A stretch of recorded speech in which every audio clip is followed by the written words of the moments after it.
Welcome to the Hillsborough County Code Enforcement Board hearing. When addressing the board, please state your name, address, and speak clearly into the microphone. Any person who decides to appeal the decision of the Code Enforcement Board with respect to any matter considered in this meeting will need a record of the proceedings, and for such purposes may need to ensure a verbatim record of the proceeding is made, which record includes the testimony and evidence upon which the appeal is based. Presentations by the county respondent or respondents in opposition must be kept to a maximum of 10 minutes each. The board may recess for 12:30 and reconvene at 1:30 to conclude business. Please stand for the Pledge of Allegiance.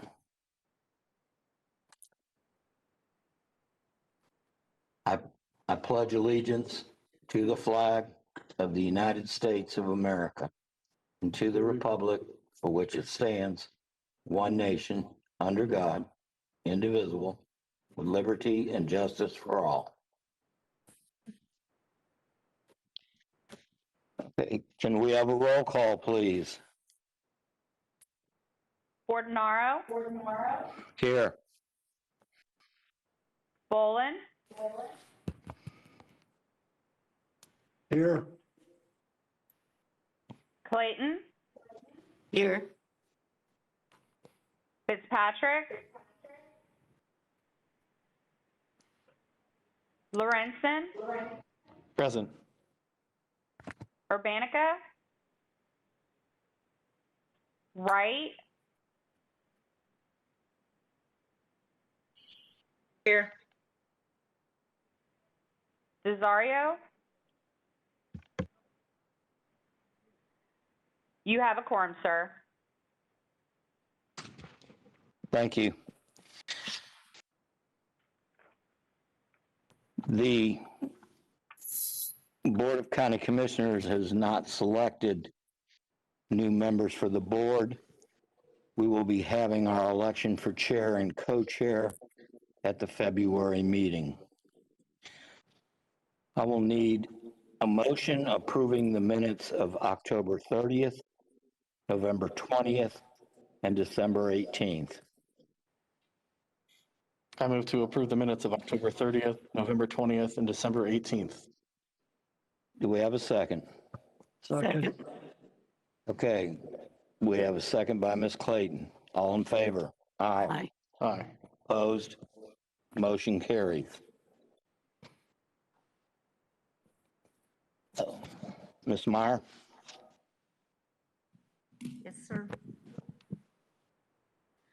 All county staff who will be testifying this morning must take the oath of witness.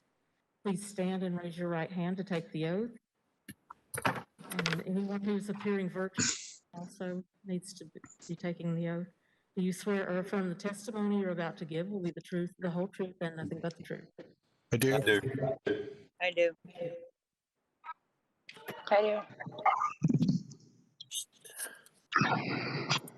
Hello, Bernie Bentz. Okay, first case is on page 1 under continued cases. I can barely hear. Yeah, I can barely hear you.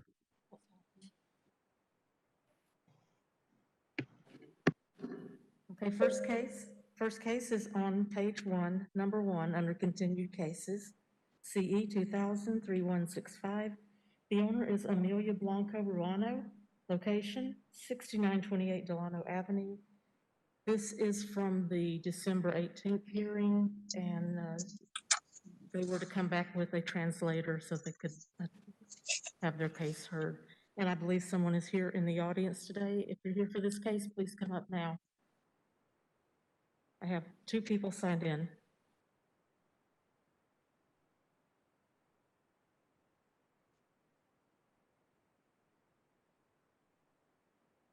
Are you the translator, sir? Excuse me? Are you the translator? I'm translating. Okay, will you state your name and address in? I can hardly hear you. I have hearing aids, so if you can please, yeah. I need her to state, but first of all, both of you take the oath, raise your right hand. And her too. Do you swear or affirm the testimony you're about to give will be the truth, the whole truth, and nothing but the truth? Yes. And now I need your name. Jose Lagares. Okay, and your address? Excuse me? Your address? 2902 West Lutz Lakefront Road. Lutz. Excuse me, Ms. Mayor, I am having a very hard time hearing you and the party that is speaking right now. Can you stand back? Is that better? Not really. It's extremely difficult to speak through a mask. I understand. Everybody does need to keep their mask on though, and I'm No, sorry. it's that understandable, but I'm just over telling your her that nose that's the too. problem. I'm sorry. Excuse me? Oh, okay. Is that better? Yes, Okay. but you need to pull your mask up over your nose, please. I have a problem breathing. Okay. Yeah, I please consider that. Thank you. All right, and she needs to state her name and address for the record. Diga su nombre. Diga su nombre. Okay. My name is Amelia Blanco. And the address. Okay. Delano Avenida, 6928, Delano Avenida, Tampa, Florida. Okay. Yeah, 68. That's okay. It's on the record. The officer is now going to present the case, and then you'll have a chance to talk. Okay, officer, go ahead. Good morning, Paul Rowan with Hillsborough County Code Enforcement. This case began on March 3rd of 2020, about 10 months ago. There's been very little change except for some minor cleanup. They're currently cited for accumulations, fences, inoperable vehicles. The inoperable vehicles has to remain in compliance. It did comply on June 17th of 2020, but due to the history of this property, I asked for a remain in compliance on that particular violation. The windows and exterior doors, outside open storage and exterior walls. The property remains a problem. There has been some minor, like I said, some minor cleanup and some minor repair. I have talked to the property owner through a translator on more than 2 occasions about what needs to be done. The progress is extremely slow, and it's just, we're 10 months down the road. The good thing is there's no life safety issues going on. It's just the condition of the property is not good. That's all I have. Okay. It's your turn. Make sure that the interpreter make sure that she understood what was going on. Okay, if you can just give me a couple of minutes to explain that. Okay. Yes, go ahead. Él dice que hace como 10 meses que ellos le han dicho a usted de la condición del patio, de la ventana y de todas esas cosas, y que se ha hecho progreso poquito y lentamente. Entonces que hace como 10 meses que está haciendo eso, entonces ellos ahora ellos quieren saber cuál es el resultado. Yo traje estos retratos, yo lo arreglé todo lo que me dijo. I got some photos. Espérate. Lo que pasa es que yo casi no entiendo el inglés, lo que él dice, y me mandan los papeles en inglés, pero yo estoy haciendo eso, es que no podía encontrar la ventana, y como no podía encontrar la ventana, no podía arreglarlo. Okay, part of the problem is that she doesn't understand, part of the problem is that she doesn't understand. And so when they send notices to her, she has a tough time understanding. And so she's progressing, even though it's slowly. And she does have some pictures here to present today of some of the progress. And so I don't know if this is the time to present this or.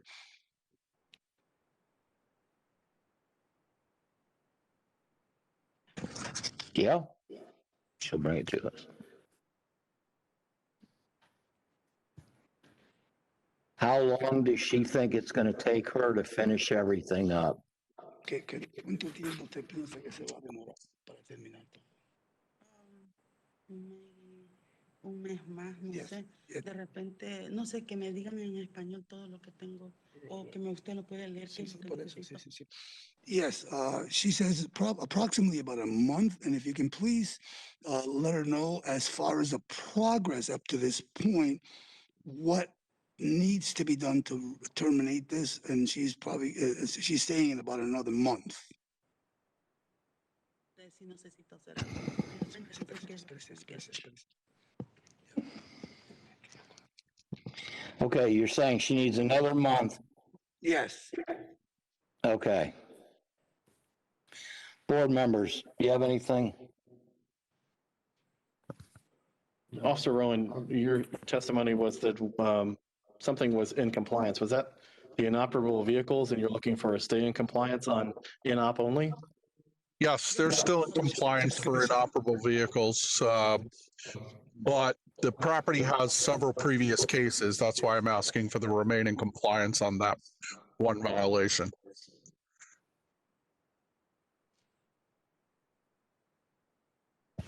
Okay, I'll go ahead and make a motion. It's a two-part motion.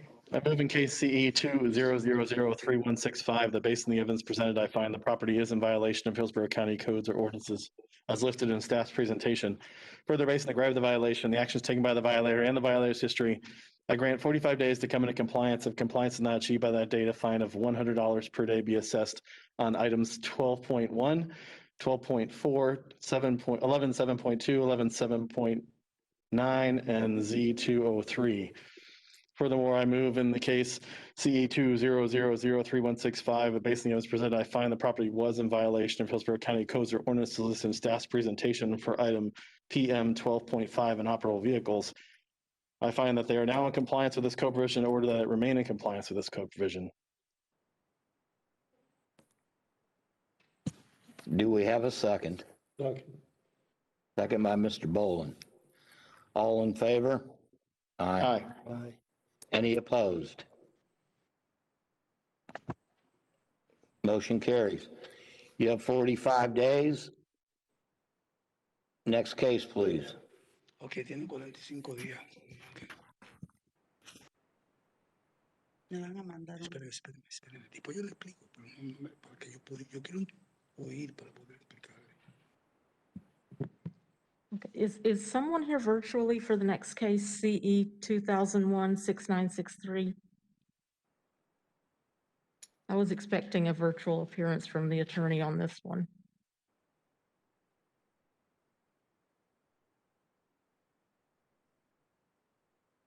Is anyone on the call from 6963?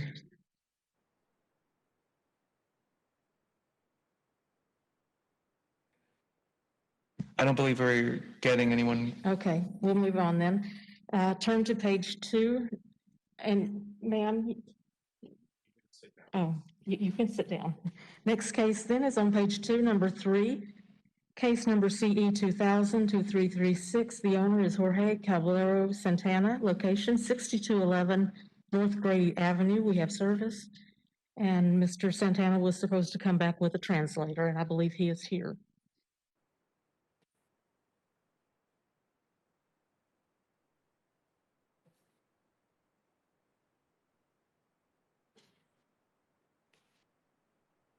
Good morning. Raise your right hand. Do you swear or affirm the testimony you're about to give will be the truth, the whole truth, and nothing but the truth? Eso es, And the gentleman too needs te to, lo juro. Sí, juro decir la verdad, solamente la verdad. Okay. And I will need both of you to state your name and address. My name is Armando Quintana. My address is 6211 North Grady Avenue, Tampa, Florida, 633614. Can you please restate your name? Armando Quintana.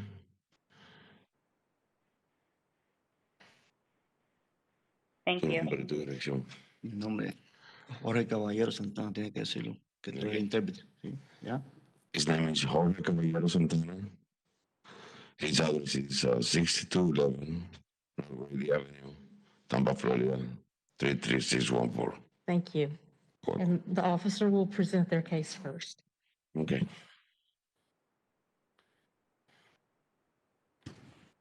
Go ahead, officer.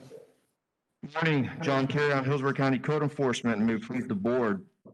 The property in question is located at 6211 North Grady Avenue, Tampa, Florida, 33614. Property is owned by Santana Jorge Caballero. The property was first inspected February 18, 2020. Initial inspection revealed 3 violations, which consisted of improper use of zone, agricultural animals in residential zones, and inoperable vehicles. Compliance was achieved on May 7th, 2020. The property is in violation of board order dated June 28th, 2017 for improper use of zone. I performed a pre-hearing inspection on December 2nd, 2020. Photographs were taken at that time for this hearing. Due to the previous violation of improper use of zone, I am respectfully requesting this board grant a remaining compliance order for said violation.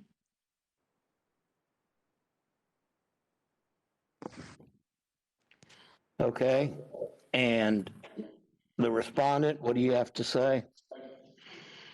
Que ellos los barcos y todo lo que había y que por lo que tú tenías situación antiguamente. ¿Qué fue lo que pasó con eso? Como que yo tengo una propiedad rentada y que tú no tenías conocimiento de eso. Pero que ya cuando el inspector fue, él habló con el inspector y se sacaron los botes. Yeah, the property, before he was rented, so he was aware about that. So right now, the property is totally clean. He complied with everything. The inspector he asked for. Okay, board members, do you have any questions? Yes, did you say the property is rented now? No, he was rented before when the boat and everything, he was there. He doesn't know about it. So he knows about it now. What's the condition of the property now? Is it rented, vacant, or? Yeah, the property is rented right now, but it's totally clean. Okay.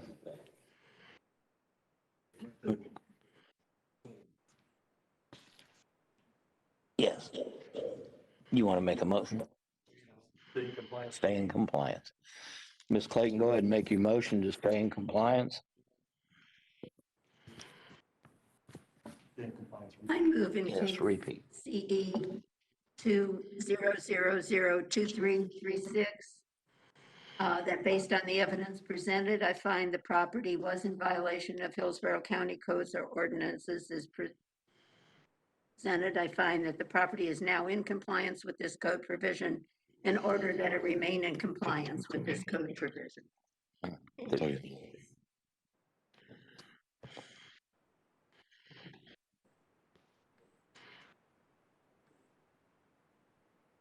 All right, at the bottom of the page.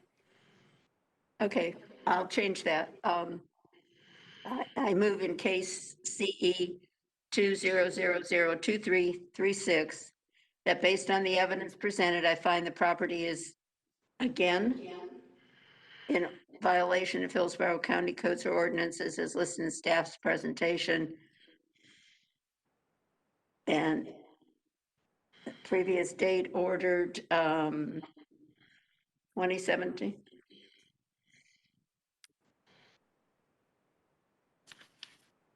Sigue en violación. Que cambiaron, primero dijeron que no, que estaba bien y ahora cambiaron de que sigue en violación. ¿Sigue en violación? No, you need. Yeah. Santana.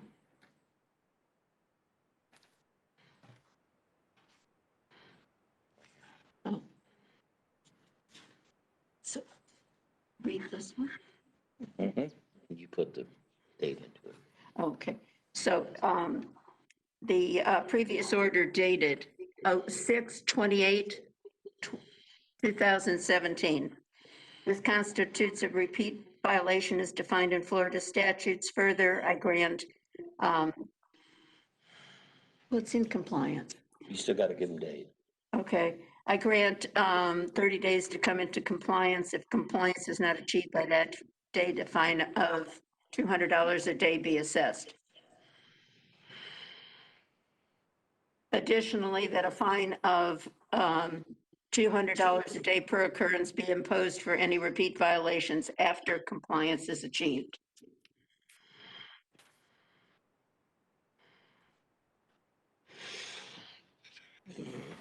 Do we have a second? Second? Okay, we have a motion by Ms. Clayton, a second by Mr. Lorenzen. All in favor? Aye. Aye. Any opposed? Motion carries. Okay, stay in compliance, sir. Next case, please. Boom.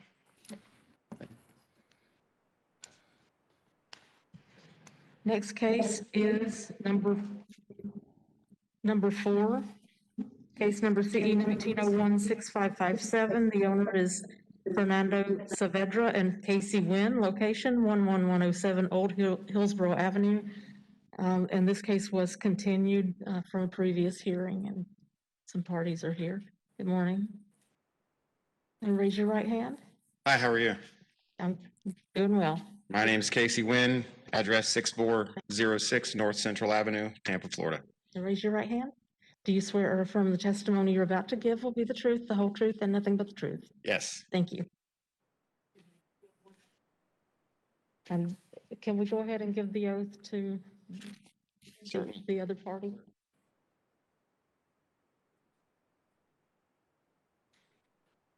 Raise your right hand, please. Yes, Sherry. Raise your right hand, please.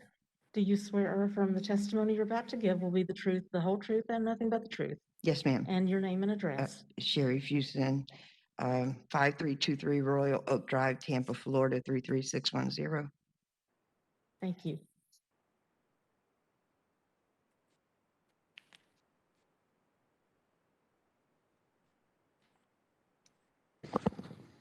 Okay, do we have the officer's testimony? Good morning, Terry Converse, Hillsborough County Code Enforcement. This case was heard back in December. The board asked the property owner, Mr. Nguyen, to come forward and present information from the engineer that should have been presented as well to Hillsborough County for the approval of the plan development. I spoke with Mr. Nguyen on Wednesday, January 27th. He indicated that the engineering firm, Landmark Engineering, would be submitting the plans to the county for approval.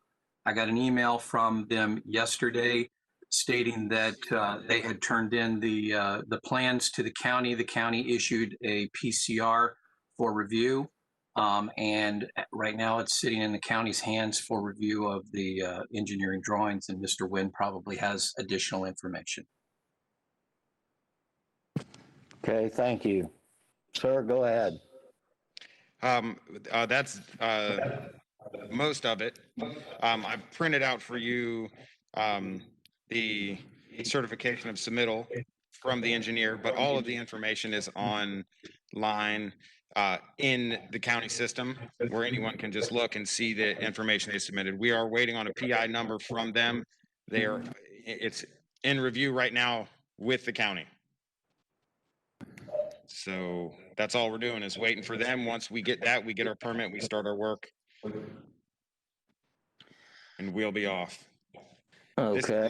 This is the last step that we have to do in the process of this property. Once this is done, we are legit. We're turning the corner that's downhill from here. So we're just waiting for that. We're going to get it done as fast as we can. That's as fast as you can. Once a permit is issued, you're at the mercy of the county right now. Is that what you're saying? Correct. Okay. And to let you know, I'm going to do the work that I'm capable of doing on this project. So the length of time once I get the permit is as fast as I can get it done. And what I was going to offer to you is that I come back at the subsequent meetings and I just show you the updates of what we're doing to get it completed. As long as it takes, and once we're done, then we never have to see each other again and we're good. Okay. Board members, do you have questions? What meeting did he want it request to? Whatever time we pick for him. I mean, We should have a review about I'd be 90 days or. continuing it. Yeah, okay, Okay, who wants to make a motion? sure. I'll make a motion, case number have a CE witness. 19016555. I believe we do have another speaker. Okay. State your name again, ma'am, for the record.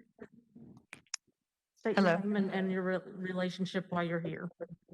Excuse me? State your name again for the record and what relationship you have to this case. Okay, it's Sherry Fuson, and he's in the back, my backyard with this commercial business. He's been running illegal for 3 years.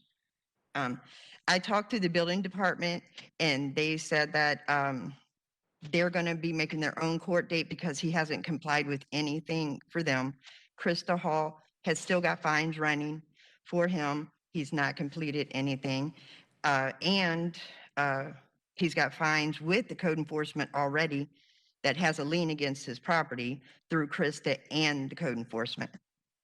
So, and he keeps on bringing up these engineers, but Krista's professional opinion is that with it being on a 100-year flood plan with 2 wetlands and 4.43% of a 5 acres is covered with these. And then the building department said he can't do any construction on a FEMA land himself. He has to get a professional. And if it's not done that way, he has to take the things down that he has. So they're going to be making their own court date for that. So he's completely is dragging this out again, going on for 4 years now, since 2018.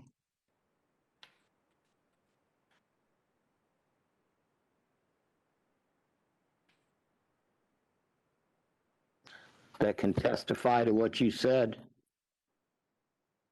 I'm sorry, Chair, could you repeat that? Sure. I want to know if the witness has anything in writing from the county backing up what she just said.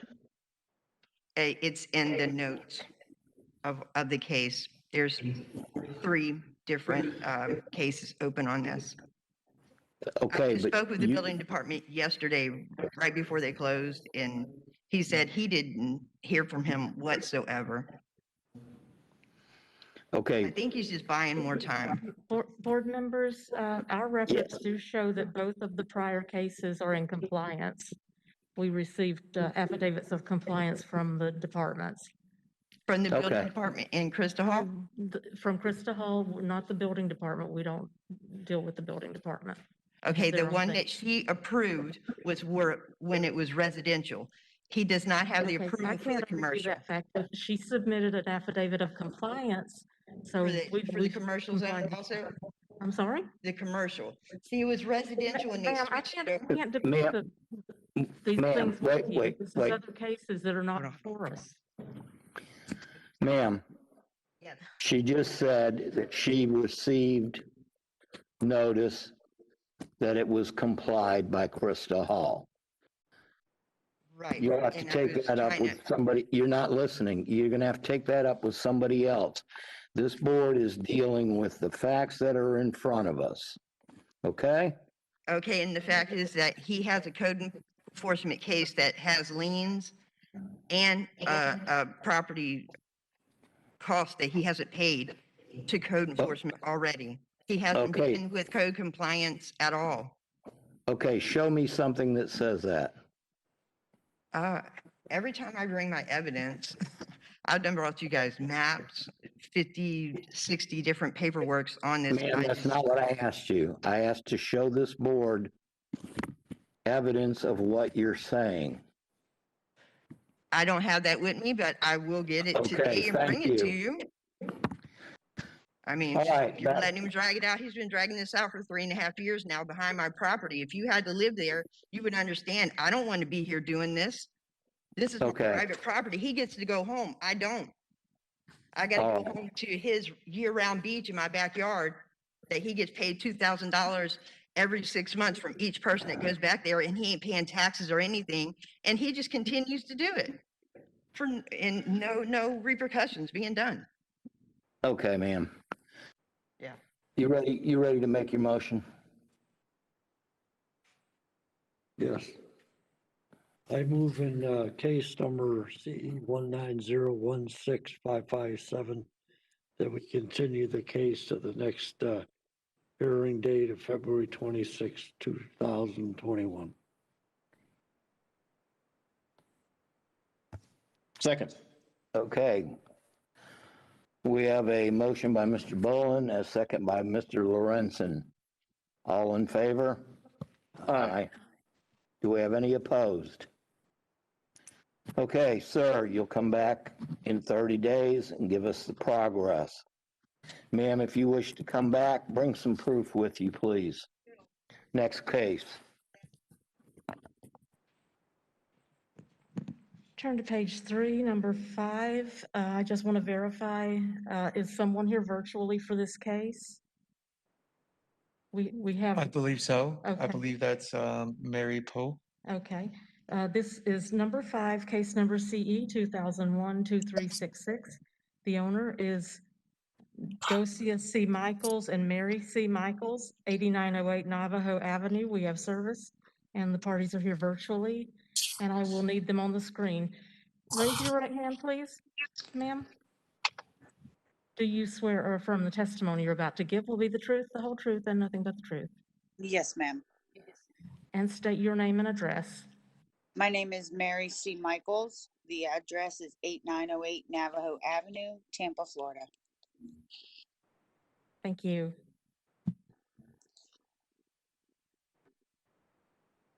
Okay, officer, go ahead. Good morning, Board. Brian Lance, Hillsborough County Code Enforcement. The county charges property back on August 14th of 2020, 8908 Navajo Avenue for accumulations. There's household furniture and other household items that can be seen from the right of way. There's an untagged Chevy Blazer in the driveway, which the occupants of the residents admitted that it's a junk vehicle and their plans were to get rid of it. I was last out there on Wednesday, and the property is still not in compliance with the violations. Okay. It's your turn. Me? Yes, ma'am. Okay. Yes, the 2 couches, I had someone come out yesterday and they removed those for me. The boxes and the other debris that's under the carport is going to be removed this weekend. So the carport will be completely cleared out by next week. And then I had a question about the vehicle. Am I able to move the vehicle under the carport, and would that be in compliance? Because my husband, that's his backup vehicle, and we want to get it fixed and all that. Is it tagged, insured?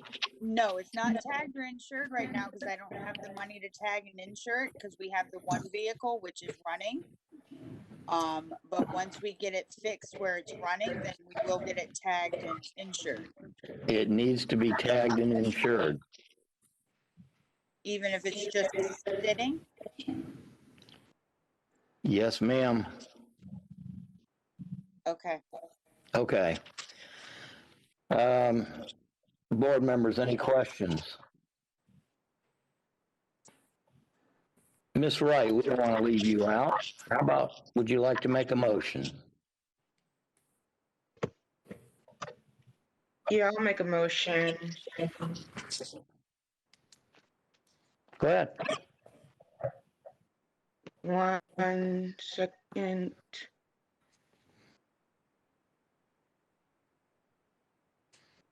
I move in case number CE 2001236 that based on the evidence presented, I find that the property is in violation of Hillsborough County codes or ordinances as listed in the staff's presentation, based on the gravity of the violation, the actions taken by the violator, and the violator's history, that I grant 60 days to come into compliance, and if compliance is not achieved by that time, a fine of $150 per day be assessed. Okay, did you say 1515 or 50? I said $150. Yes, ma'am, but the amount of days? Oh, I said 60 days. 60 days. Okay. Second? Second. All right, Ms. Clayton seconds the motion. Motion by Ms. Wright, second by Ms. Clayton. All in favor? Aye. Aye. Any opposed? Motion carries. Okay, ma'am. You got 60 days to do something with the car. Thank you. Next case. Turn to page 4, number 7, case number CE 2001-2076. The owner is Joseph Roger Lowry and Shelley Ann Mays. Location 13021 Lincoln Road. We have service, and I believe we have some parties virtually for this case.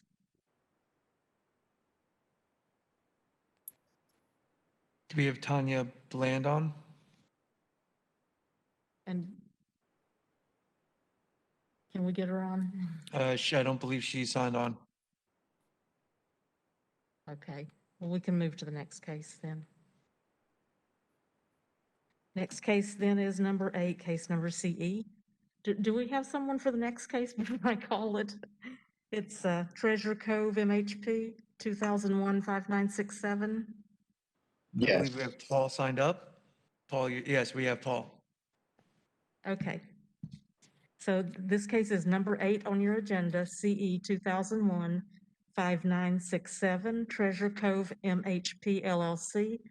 Location is 12432 South US Highway 41, lot or unit 2, and we have service and someone is signed on virtually.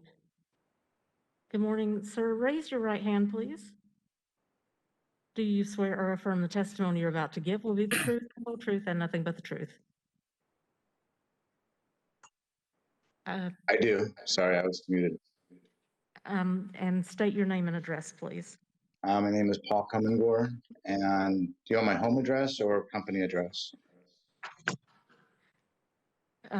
Your business address is fine. Business address is 1971 West Lumsden Road, Suite 340, Brandon, 33511. And what's your relation to the Treasure Cove MHP? I'm registered agent, COO, and vice president. Thank you. Okay, officer. Good morning, board. Jason Zalba, Hillsborough County Code Enforcement. On October 22nd, 2020, I arrived at US Highway 41 Treasure Cove Mobile Home Park, Lot 2, to conduct an inspection and met with the tenant, Jerry Cox. She showed me the RV was not level, and she suspected that was why there's many leaks inside. She also suspected there was mold inside. She signed a consent form, and upon entry, I observed black organic growth. She stated the AC did not work, and I observed damage from a leaking skylight and leaking windows. I issued at that point a 15-day notice of violation. On 11/23, I spoke with the property manager, and she stated that they were attempting to make repairs. At that point, they had not been done yet. On 12/1, Jerry Cox confirmed that no repairs been made. On January 8th of this year, I met with new park manager, Alexis Goddard, and they attempted to make repairs, but they stated that the tenant did not let them in. I then called the tenant, explained to him that she has to let him in to make repairs if she wants this case to be moved forward. They then sent me pictures of the repairs they had made inside. However, according to the tenant, it was still leaking. However, I was unable to see if it was still leaking. I did notice that the slides had not been jacked up or lifted, which will cause these older RVs to leak if it sits for long periods of time. They told me they had made all repairs. However, I last spoke to Jerry Cox, and they said they had not been made as of yet. Okay, sir, what would you like to tell the board? We have had issues with being able to get into the unit. Everything is completed with the exception of the seal on the slide out. Other than that, everything else is done. Probably need about another week or so. Okay, so you need another week or so to get it done. Correct. Okay. Members of the board, any questions? Would somebody like to make a motion? I can make one. Mr. Boland, go ahead. I move in case number CE 20015967. Based on evidence presented, I find that the property is in violation of Hillsborough County Code ordinances as listed in staff's presentation. Further, based on the gravity of the violation actions taken by the violator or violator's history, I grant 21 days to come in compliance. If compliance is not achieved by that date, a fine of $250 per day be assessed. Second by Lorenzen. Okay, we have a motion by Mr. Boland. We have a second by Mr. Lorenzen. All in favor? Aye. Any opposed? Motion carries. You have 21 days, sir. Okay, thank you. You're welcome. Next case.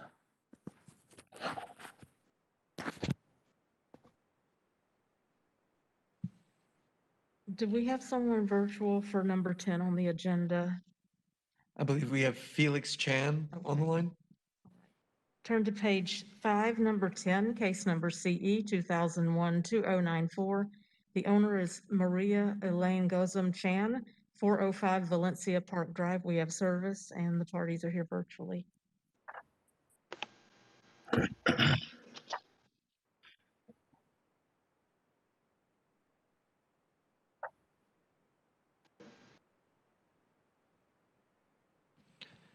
Good morning, sir.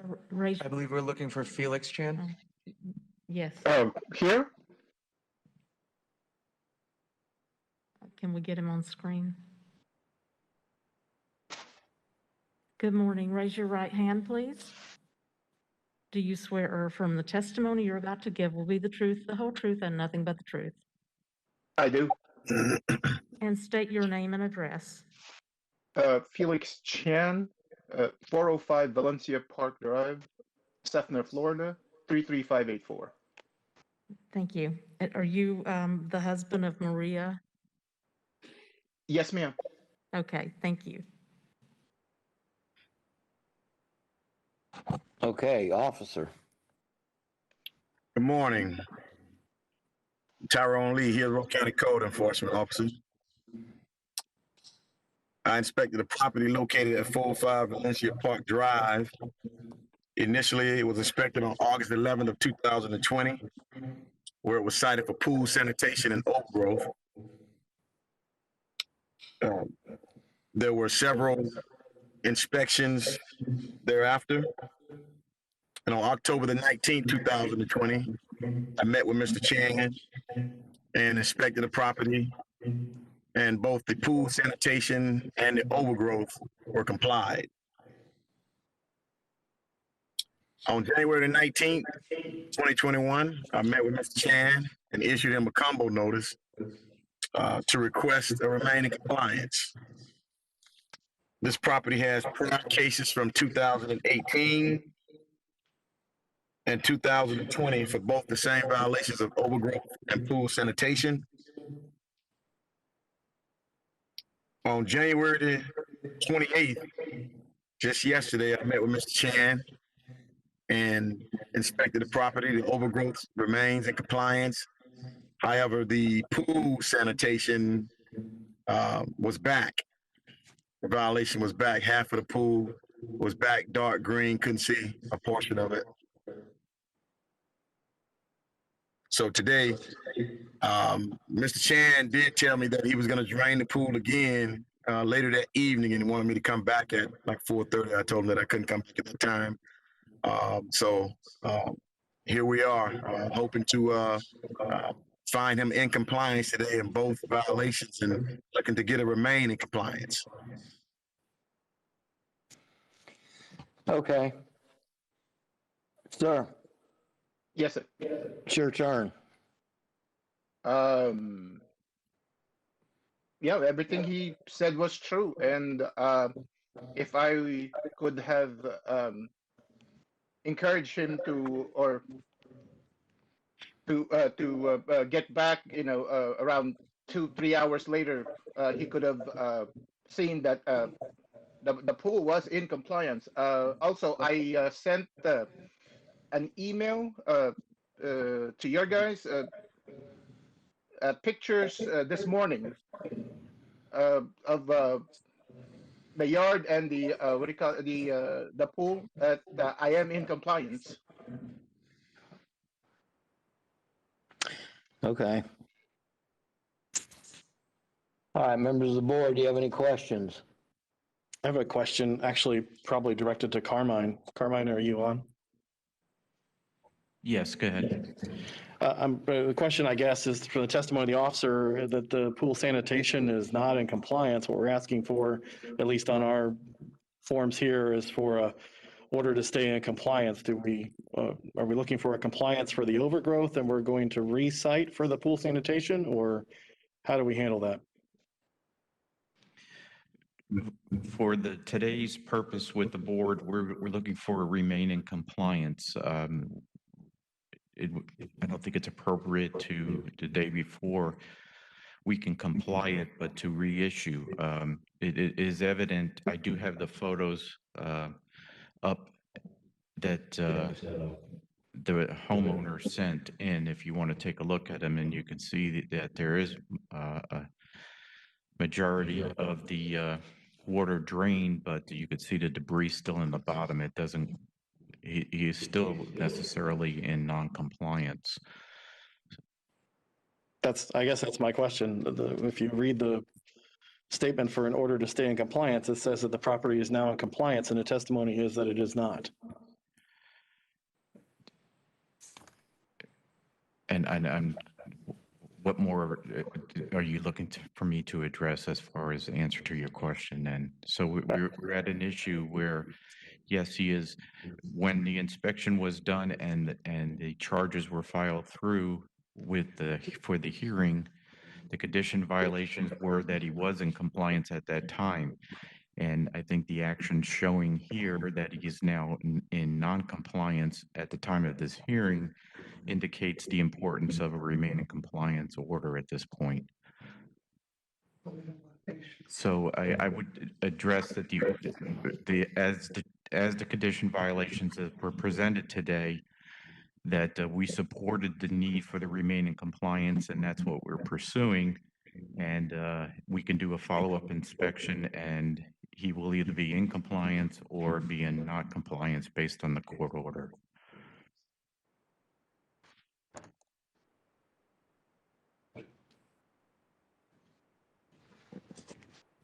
Mr. Pisano, that's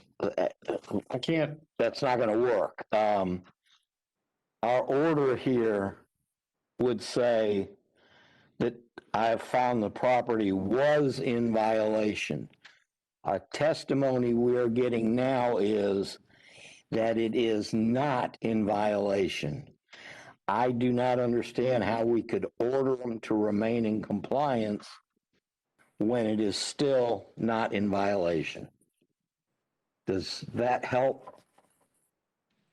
I guess the follow-up to that is the testimony from the officer when he went back out to give this was that this has happened before. So if this is a repeat violation, why are we not listing the repeat violation dates and asking for a stay in compliance repeat? I think the reason we're not asking for the repeats that it was not presented in front of the board for a ruling at that time. So that's why the case was being brought back to the board for remain in compliance so we can proceed with the degrees of rulings of more severity. So yes, today, as it was filed, we're asking for the overgrowth for be to remain in compliance and him to be held in violation based on the testimony for the pool sanitation. Does that help clear it up?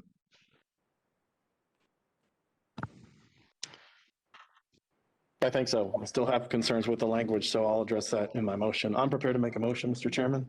Go ahead, sir. I move in case CE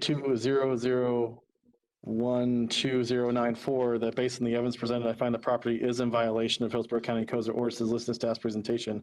Further, based on the granted violation, the action taken by the violator's history, I grant 3 days to come into compliance on item S 13.5 pool sanitation. If compliance is not achieved by that date, a fine of $250 per day be assessed. Second part of my motion. I move in case CE 200129094, the based on the evidence presented, I find the property was in violation of Hillsborough County Codes or ordinances as listed in staff's presentation for item PM 12.2 overgrowth. Further, I find the property is now in compliance with this provision, order that it remain in compliance with this code provision.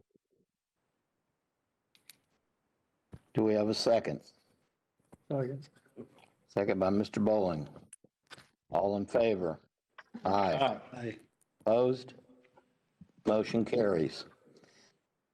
Okay, sir, you have 3 days to clean up your pool and get it re-inspected. Next case, please. Can you confirm the number of days and fine on that one? 3 days, $250 per day. Okay, got it. Thank you. Thank you. Next case, if you turn back to page 4, number 7, the individual is now on line for us. So number 7, case number CE 2001-2076. The owner is Joseph Roger Lowry and Shelley Ann Mays, 13021 Lincoln Road, and we have service. And if we get her on the screen. We have user Joseph Lowry. I'm here. I think it's Tanya Bland. Yes, I'm here. I'm here. Tanya Bland, we're going to need to see your camera. You're going to have to enable your camera, please. Okay, yeah, I'm sorry. I didn't hit that button. Okay, Okay. we're right here. Okay, who's going to be testifying? Joseph Are you Lowry. both going to testify? Yes. Okay, raise your right hand and turn your speaker on so I can hear you. Do you swear or affirm the testimony you're about to give will be the truth, the whole truth, and nothing but the truth?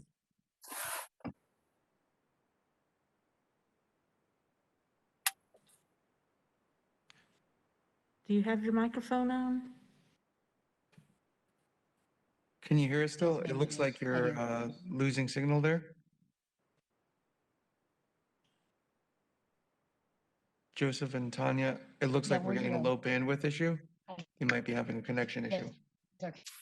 Connection. I'm not sure if you're on a cell phone, if you can move to a spot with better reception or better Wi-Fi.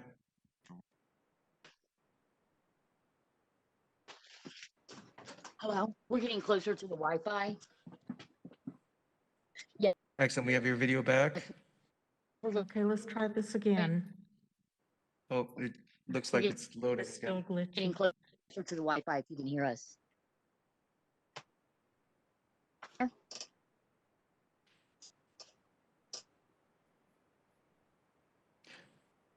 Okay, now we see you. Okay, can you hear us? Yes. That's better. And let's do the oath yes? again. Raise your right hand. Both, whoever's going to testify, raise your right hand. Do you swear or affirm the testimony you're about to give will be the truth, the whole truth, and nothing but the truth? Yes. And I'll need both of you to state your name and address. Tanya Bland, 13021 Lincoln Road, Riverview, Florida, 33578. Joseph Lowry, 13021 Lincoln Road, Riverview. Joseph, I need him we to could barely speak hear up you. louder. If you could speak up louder, if you have a phone case on or anything like that, you might have to get close to the mic. Take the phone case off. We are so sorry. Joseph Lowry, 13021 Lincoln Road, Riverview, Florida, 33578. Thank you. Okay, officer. Good morning, Board. Jason Zalva, Hillsborough County Code Enforcement. On August 11th, 2020, I arrived at 13021 Lincoln Road for an anonymous complaint regarding commercial vehicles and a list of other interior violations. The problem was at the time I had no complainant to investigate any interior. I met with one tenant who was a former property owner, stated he was Randy Cunningham, and explained the complaint. He stated he had no idea who complained. However, at that time, there were 5 commercial vehicles on the property. This is agricultural property. It is authorized 1 commercial vehicle. I extended the case a couple days with the hopes to get in contact with the property owner. On August 19th, I had not had any contact with the property owner, so I then requested a 15-day notice of violation. I subsequently heard from another person claiming they had a right to access property and to talk on behalf of the owner. However, I later talked with Joseph Lowry, who stated that was not the case. So on 121, I met with Joseph Lowry and explained the issues regarding the property. His property is pretty much being used as a truck stop or truck washing station. At any given time, there are 5 or more commercial vehicles. I explained to him if he wishes to have commercial vehicles there, he would need to have it be rezoned or apply for some form of variance. At that point in time, I issued Joseph Lowry with a combo notice of violation for the excess commercial vehicles and improper use of zone.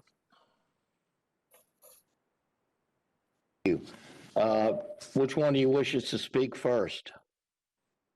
I guess we do. Spoke with Jason, and he explained to me that we just have to file for rezoning.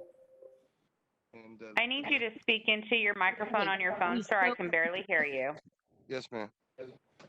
We spoke to Jason, and he would explain to us about rezoning, and we are putting in an application to rezone. We just need a little more time because it's a $2,400 fee, and we want to get it rezoned for, I guess, outdoor storage is what we're looking to do. Okay, in the meantime, what are you gonna do? In the meantime, we were going to ask for an extension to be able to put in the application and get rezoned.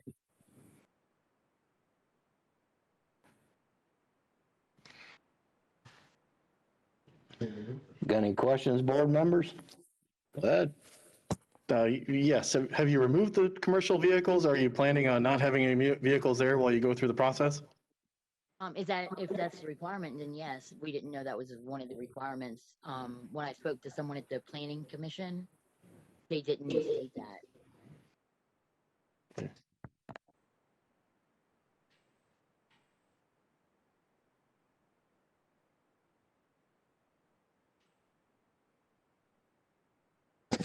Okay, board members, any questions? Any other questions? How about a motion? Somebody want to make a motion, or do I pick somebody? You make a motion? No, can I ask a question? Sure, ask a question. So I couldn't hear you. Is your testimony that you've made application with the county for zoning? No, I haven't had time yet because I'm getting up the money for the application. Guess it's $2,400, and I mean I'll be doing it real soon. I just haven't had a chance to do it yet. I just learned about all this recently, like Jason said, on the 21st. So I just need more time. All right. And this is to the officer. You first made contact with these owners August of 2020. I made contact with people claiming to be in charge of the property and that they were working on behalf of the owners. It wasn't till at the end of and actually when spoke to Joseph was in December, and I explained to him the issues and that he would be going to a hearing. Let me just also state that the problem is that at any given time there's trucks turning in and out of this property, and where it's on Lincoln Road, I don't know if the road can handle that. I don't know what the issues there would be, but that is the main complaint as far as the property use is being used to store trucks. And that's why I said he would have to actually get rezoned or get some sort of variance to continue doing that. This is back to the owners. And when, or Mr. Lowry, when did you become aware of this problem? I guess it was sometime in December. I found out, I think it was right after Christmas. I'm not sure. And so I found out about this whole thing because I never got the mail or any word of it. And then as soon as I found out, I contacted Jason and started dialogue with him what I needed to do. And that's when we set up a meeting, and he came out on the 21st and explained to me what needs to be done, that I need to rezone in order to be in compliance. So that's our plan. That's our ultimate plan. Yeah. We just $2,400 is just a little much right now. We should be able to come up with it soon. And one of the requirements as far as the road goes, one of the zoning requirements as far as it says on the ordinances online, is that the road is 22 feet wide, and it is 22 feet wide. Okay. 11 feet per travel lane. All right. Thank you. Thank you. Are the vehicles that you're storing on the property now, are they your vehicles, or are you renting out space for people to store vehicles there? We're using it like outdoor storage. Yes. Okay, thank you. Somebody like to make a motion? Prepare to make a motion. Go ahead. I move in case CE 2001-2076, that based on the evidence presented, I find the property is in violation of Hillsborough County codes or ordinances as staff's presentation. Further, based on the gravity of the violation, the actions taken by the violator, and the violator's history, I grant 30 days to come into compliance. If compliance is not achieved by that date, a fine of $250 per day be assessed. Okay. Do we have a second? I'll second that. Right. Okay, second by Ms. Wright. All in favor? I think there's discussion. Oh, wait a minute. We have a discussion? Yeah. We get testimony from the owner. They became aware of it in December. That's his testimony. Can we do 45 days? Sure. I'll amend my motion to 45 days, $250 per day, understanding that they have to have the vehicles cleared. I think Mr. Zalva's testimony was they can have one commercial vehicle on the property, so I have to get the rest of the other ones out of there in 45 days. I'm okay with that. Amend my motion to 45 days, $250 per day. Okay, Ms. Wright? Second. Okay. All in favor? Aye. Aye. Opposed? Motion carries. You have 45 days. We thank you so much. You're welcome. Next case, please.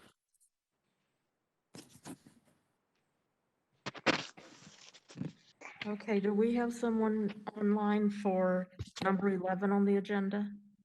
Yes, I believe we're Antoinette Meyer. Okay, next case then is on page 5, number 11, CE 2001-3131. The owner is Antoinette Meyer, location 608 East Morgan Street. We have service. Good morning. Raise your right hand, please. Do you swear or affirm the testimony you're about to give will be the truth, the whole truth, and nothing but the truth? Yes. And state your name and address. Antoinette Meyer, 608 East Morgan Street, Brandon. Thank you. Officer, go ahead. Tyrone Lee, Hillsborough County Code Enforcement. Case number C 2001-3131. Property located at 608 Morgan Street, Brandon, Florida, 33511. I first inspected the property on September the 1st, 2020, where I cited it for disabled parking and paving requirements. I met with Ms. Meyer that day and explained to her what she needed to get done. Since then, we've met on 5 other occasions. On January the 14th, 2021, I met with Ms. Meyer and hand delivered her a combo notice for today's hearing. And here we are. Okay. Ms. Meyer, go ahead. I had purchased this property in 2020. I opened the end of August. It was to my understanding, as long as I didn't do any updates to the exterior, I would not need to come into code with 2020, as this property has been a daycare for at least 15 years and a business property for 40 plus years. And not that I don't want to put a parking lot in there, that is ultimately my plan, because I plan on keeping this property and making it better for the community. It's just a step process, and I didn't understand or know that there was a requirement, because it hasn't been in the past. I've since submitted pre-submittal to the county, and I attended that meeting. Oh, sorry. Are you still there? Hold on. We are. It stopped my video for a second. I attended the county meeting January 12th, and their requirements are slightly different than what you guys are requiring. So now I have to get an updated survey and put in a variance, because there is not enough. When this building was put here, they didn't have enough space for a parking lot, because it wasn't required that long ago. So now I have to apply for a variance to see if I can eliminate the front sidewalk, make it smaller, have less parking. My survey guy was supposed to be out yesterday, it never showed.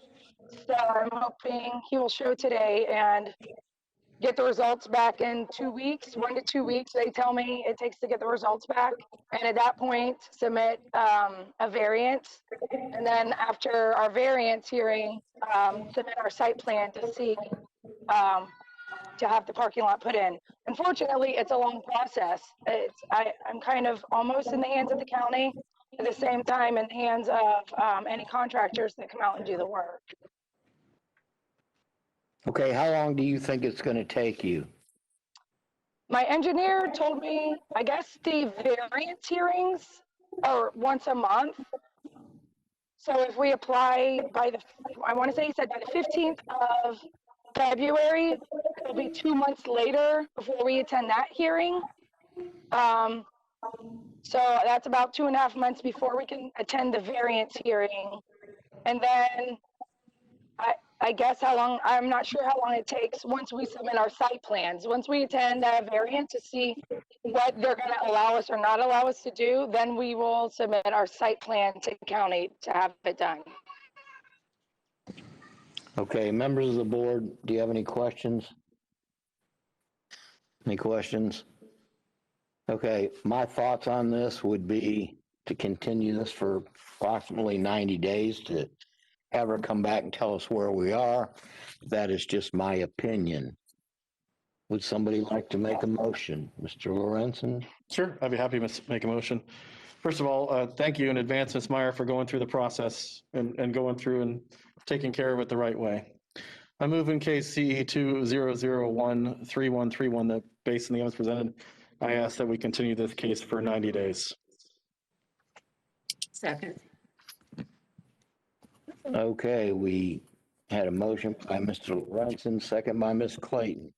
All in favor? Aye. Any opposed? Okay, ma'am, you'll come back on the date closest to 90 days, whatever that may be. We have a hearing on April 30th, and that is 91 days. Okay, April the 30th is what we're making it, right? Okay.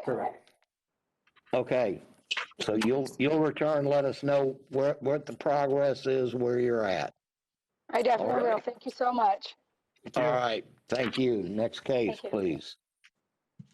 Okay, page 7, number 16. Do we have a virtual party for this one? Vega? I believe we do have an Eric Vegas signed on. Okay. Page 7, number 16, case number CE 2000-7944. The owners, Kelly and Eric Vega. Location 1812 Lithia Pinecrest Road. We have service and some parties are here.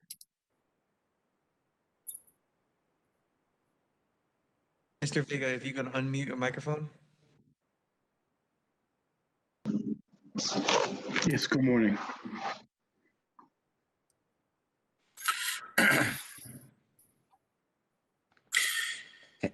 Has he had the oath of witness? Good morning. Raise your Here, Your Honor. right hand, please. Do you swear or affirm the testimony you're about to give will be the truth, the whole truth, and nothing but the truth? Yes, ma'am. And state your name and address. Eric Vega, 1812 Lithia Pinecrest Road, Valrico, Florida, 33596. Thank you. Okay, officer. Good morning, Hillsborough County Code Enforcement. This case began on 5/28/2020 from an anonymous complaint regarding the property being used to store vehicles, including boats, commercial vehicles, campers, and the like. Originally, the property was cited for accumulations, NOP vehicles, outside open storage, commercial vehicles, and recreational vehicles exceeding an allowable number. The property accumulations and operable vehicles have been complied. The only thing we have is outside open storage and commercial vehicles and recreational vehicles. The last time I was at the property was on 1/21/2021, where the activity was still in action. I met with the respondent, who told me that he rents space for storage in the back of his property, which is seen as 9/10 of an acre. Obviously, the vehicles exceed the allowable number. Okay, Mr. Vega.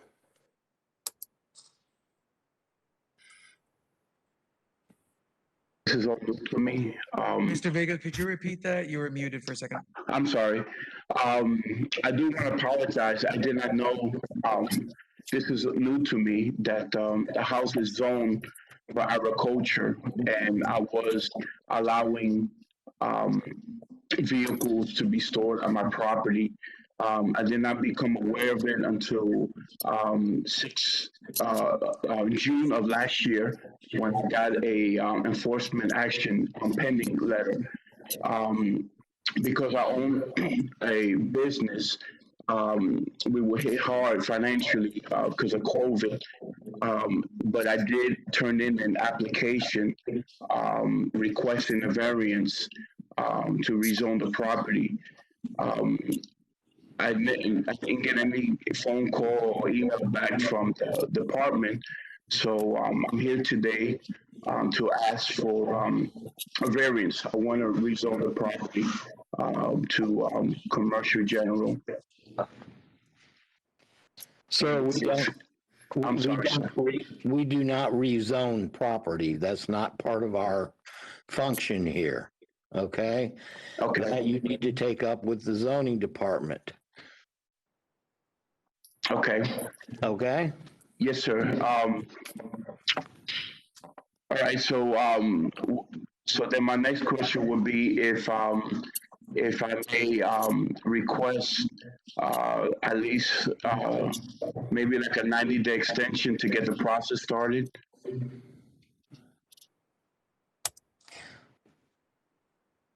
It would take you 90 days to get the process started? Well, I mean, to get something going. I mean, I do have the money. I saved it. I don't know how long it's going to take. Like I said, this is new to me.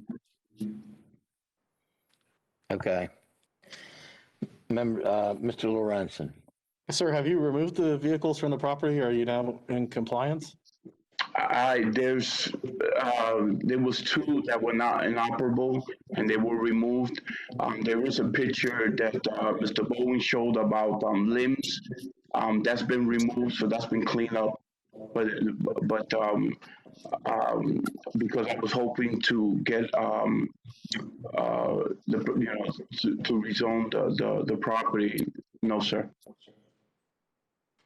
Okay.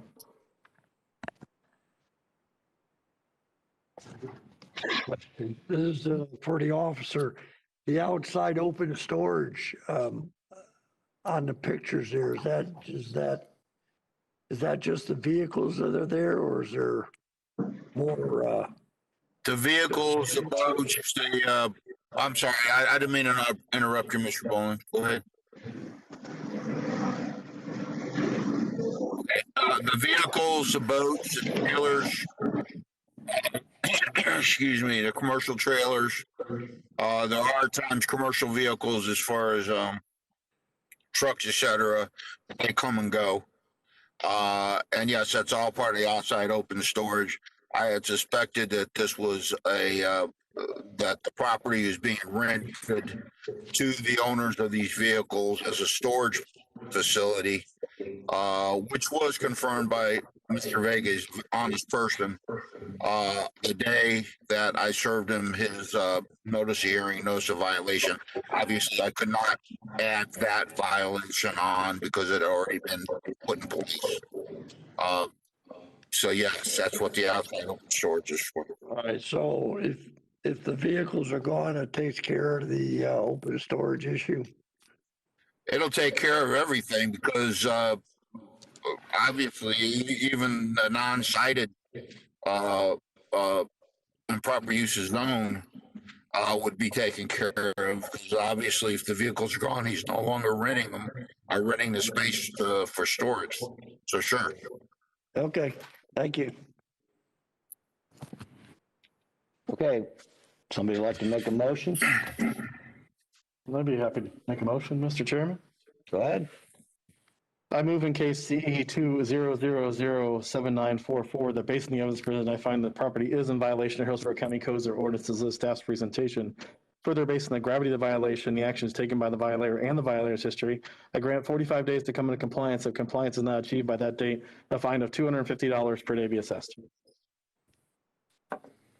Do we have a second? Second. Second by Mr. Boland. All in favor? Aye. Aye. Opposed? Motion carries. You have 45 days, sir. Next case.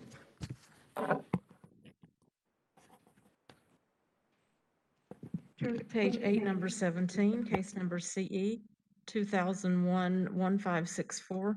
The owner is Lucy Ruiz, 2515 Gotham Way. We have service. And Ms. Ruiz is here.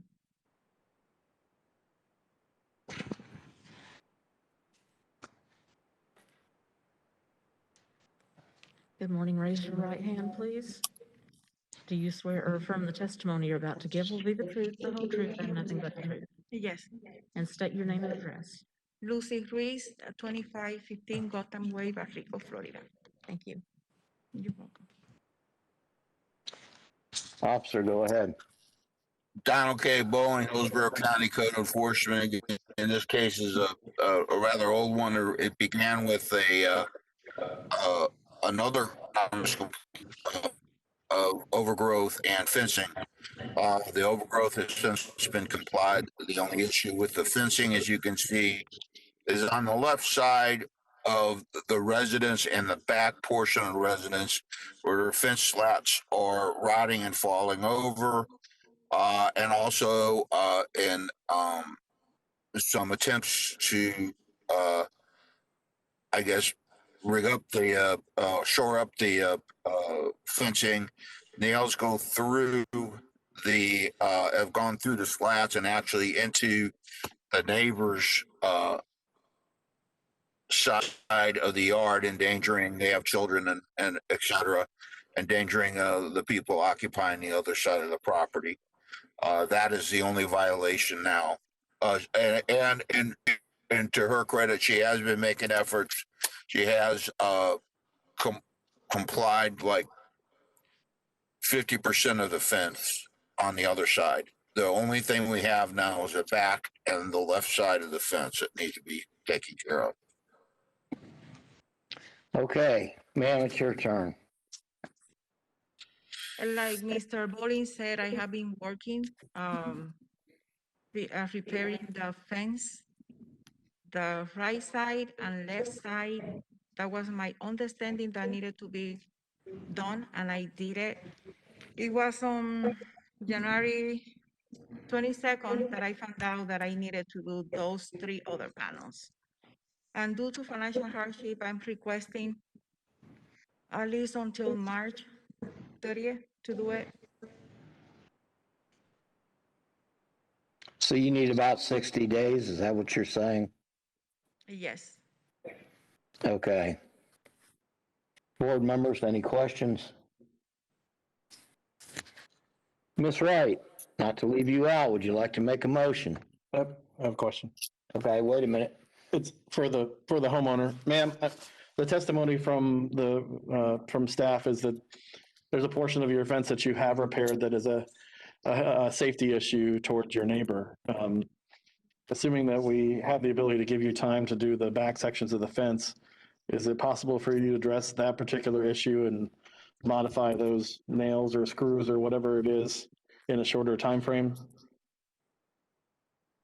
I think that my neighbor, he can move the house. He has the option to move the house. To move their house? No, the little plate. house, I'm sure he has the option to move the house, but that still leaves the nails sticking through into their property. Do you have the ability to make that change? Not right now. I need more time. I need other bills to pay.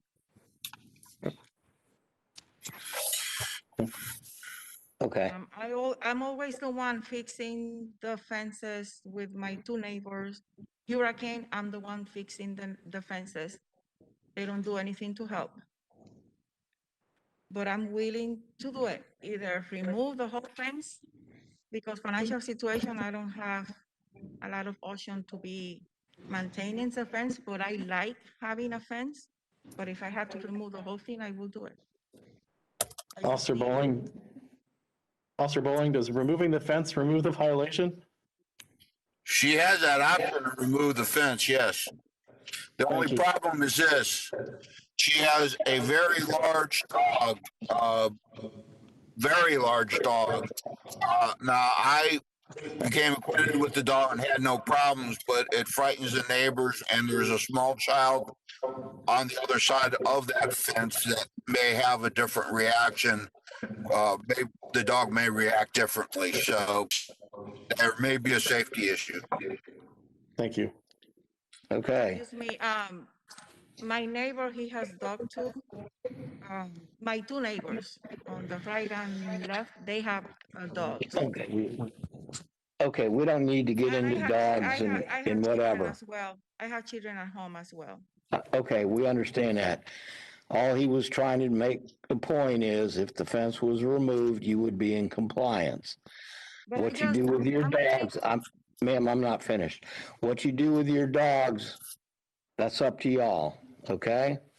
He was trying to give you an option. Yes, but I'm willing to fix those 3 panels, replace them, but I need time because I have bills to pay. Okay. If Ms. Wright, did you want to? March 30, that will be like 4 period paid for me. Ms. Wright, would you like to That make a will motion? include- Yeah, I'd like to make a motion. I have a question for her though. Is she asking for 60 days or 90 days? Well, by March 30, I can have it. I'm gonna try to do it as soon as possible. Okay. I'll make a motion. Go ahead. Case number CE 200116564, that based on the evidence presented, I find that the property is in violation of Hillsborough County codes or ordinances as listed in the staff's presentation. Further, based on the graph of the violation, the actions taken by the violator, and the violator's history, that I grant 60 days to come into compliance. And if compliance is not achieved by that date, a fine of $200 per day be assessed. Do we have a second? Second. Second by Mr. Boland. Sir, point of discussion, please. Go ahead, Mr. Lorenzen. I'm sorry, I just have a real concern here. This homeowner, I gave her the opportunity to say, can you repair the fence and remove the nails? This is a safety issue with children in the next door neighbor's lot. And she doesn't appear to have any intention of remedying that portion. I was okay with, giving her the option to fix those nails and then do the panels at a later date. But she basically said, no, I think this is a life safety issue and I'd like to see a much shorter timeline here to get this done. Okay. So just to clarify, the panels are a separate part of the fence than the screws, or is it on the same portion? My understanding from the testimony from the homeowner is that there's a section, and Mr. Bowling can probably verify, there's a section that has been repaired, but they put screws through and they protrude into the neighbor's yard. In addition to that, there are additional panels of the fence that need to be repaired in place on other sides of the fence. Is that correct, Mr. Bowling? Yes, the side, left side and back, there's some problems in the back as well. Okay, so all of that falls under the item PM 12.4 is what you're saying. That's why you're concerned? Yes, ma'am. Okay. So I definitely understand that concern. My concern is we shorten the time frame. It's not going to get done because she doesn't have the money, so she's just going to be back here with a whole bunch of fines. So thoughts? I understand you're rocking a hard place. I can't get the safety issue out of my head. So to me, I think that's more important. And I gave her the option to do that and not the panels, but her response was no. So. Oh, excuse me, what do you mean to take which nails? From that side of my neighbor?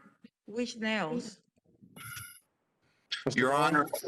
I'm not an expert on that. I can tell the person who has been doing the fence, replacing the fence, to take the nails, but which one?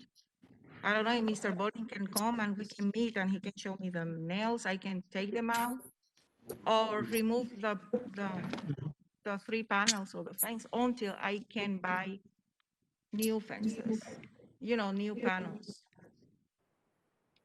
Your Honor, I would be happy to re-inspect that property in a timely manner, such as Monday or Tuesday, and show her what needs to be done as far as the nails are concerned, and give her a certain amount of time to do that, like a week.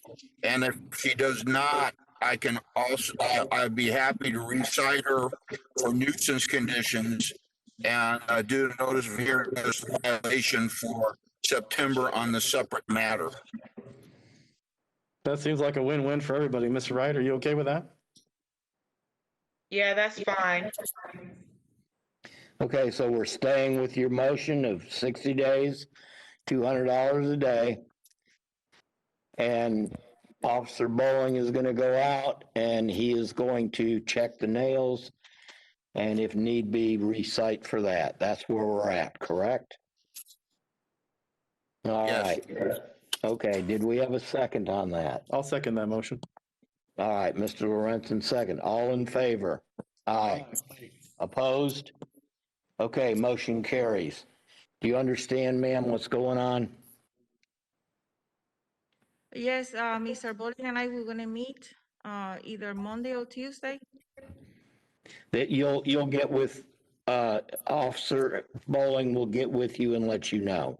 Yeah, so he let me know the nails that I have to remove. He will let you know the nails you have to get off, back off so When we nobody's in met- danger. When we met in January 22nd, last week, we spoke about those 3 panels that have to be removed. Okay, he will show you, But after I replace those 3 panels, that everything is gonna be okay. okay, he will show you everything, okay? Okay, All right, thank you. Next case, please. thank you. Turn to page 9, number 20, CE 2000-6796. The owner is Cecil Eugene Brackett, 3308 North 65th Street. We have service and someone is here for this case.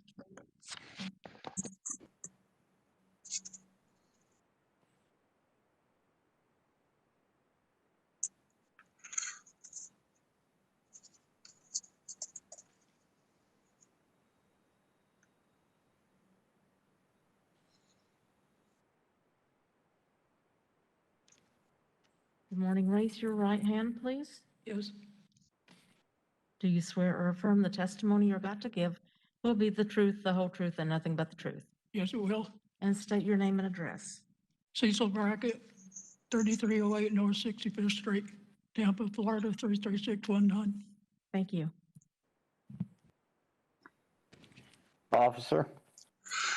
Good morning, Paul Rowan with Hillsborough County Code Enforcement. This case at 3308 North 66th Street initiated on May 8th of last year.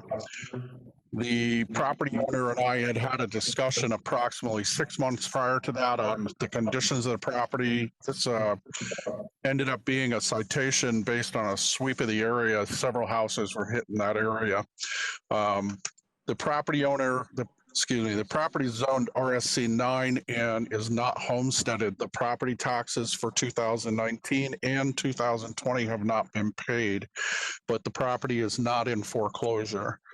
The property owner has no previous history of this, but got cited based on the fact that I gave him some time without citation, and now he has. He's currently cited for accumulations, overgrowth. I'm sorry, I apologize. Overgrowth was complied on January 21st. Inoperable vehicles, outside open storage, the RV, it's actually a boat in the right of way. And he had an excessive amount of trailers on the property, but that item complied also on January 21st. I served him with a combo notice, and I got a phone call from them yesterday stating that they had actually complied the violations. I told them they still needed to appear today. There are no life safety issues. Maybe it's because of the voice coming over. It says 65th Street here. I believe I heard you say 66th Street. I don't know if I'm correct or not, but the address of the case is 3308 North 65th Street. Okay, thank you. You're welcome. All right. Go ahead, the respondent. I've completed everything according to this list. The pontoon boat does not have a registration, but as soon as I can get a registration tag for that is 2321. I made an appointment. I was not aware that you had to make an appointment to get, a new registration. I would ask for, in the front, there's blue containers, but that's container gardening. I've got plants planted in all of those.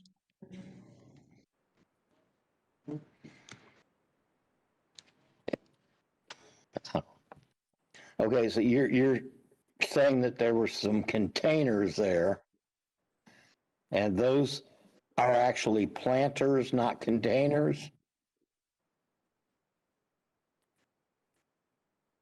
I'm sorry. Okay.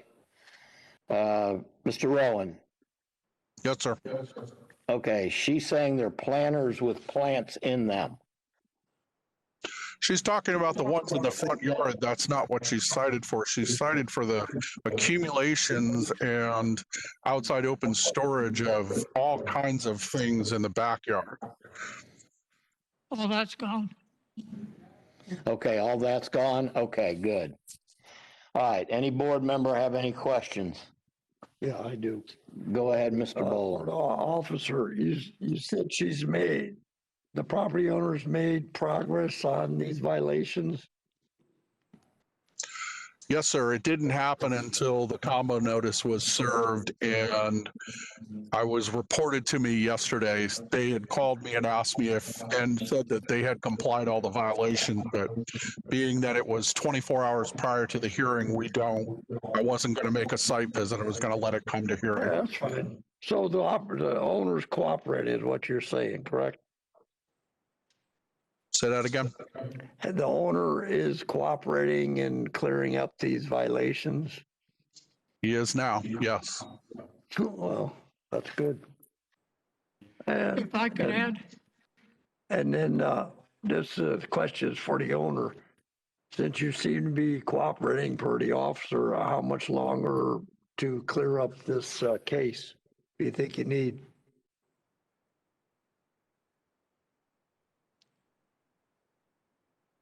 That's for, the owner.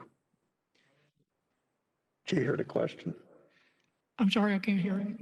Yeah, okay.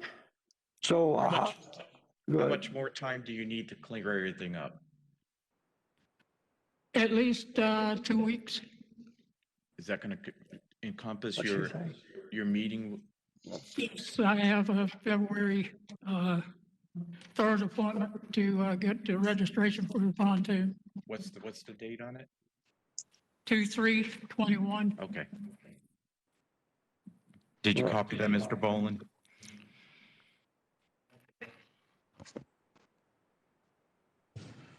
May I add something? Sure. And on 3/13/2019, my wife passed away. We'd been married almost 46 years. I just gave up. I didn't take care of nothing, but I'm trying to do that now. And I've been in and out of the hospital. I have a wound on my right lower leg that's it's called pyrodermatitis. I have no skin from about 3 inches below my knee to my ankle. And it's, I go back and forth to get dressing changes and get medicine and stuff like that. That's another reason why it's not being handled. Okay. Go ahead, Mr. Lorenzen. Mr.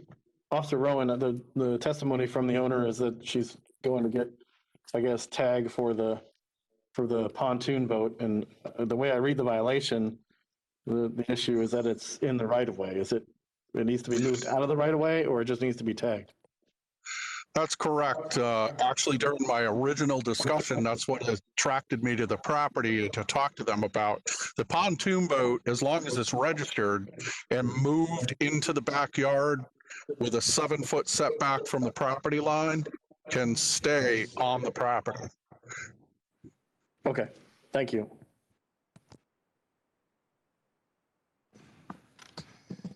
I'm prepared to make a motion. Go ahead, make your motion, Mr. Boland. All right, I move in case number CE 20006796 that based on the evidence presented, I find that the property is in violation of Hillsborough County Code ordinances listed in staff's presentation. Further, based on the gravity of the violation actions taken by the violator, the virus history, I agree in 45 days to come in compliance. If compliance is not achieved by that date, a fine of $200 per day be assessed. Second, Lorenzen. Okay, we have a motion and we have a second. All in favor? Aye. Opposed? Motion carries. Okay, you have 45 days, ma'am. Next case. I'm sorry? 45, Yep. gotcha. Thank you. You're welcome.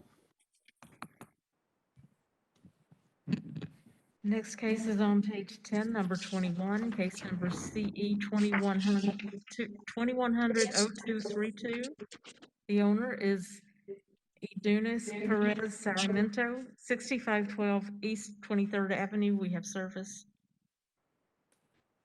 Good morning. Raise your right hand, please. Do you swear or affirm the testimony you're about to give will be the truth, the whole truth, and nothing but the truth? I do. And state your name and address. Adonis Perez Sarmiento, 4016 McLean Drive, Tampa, Florida.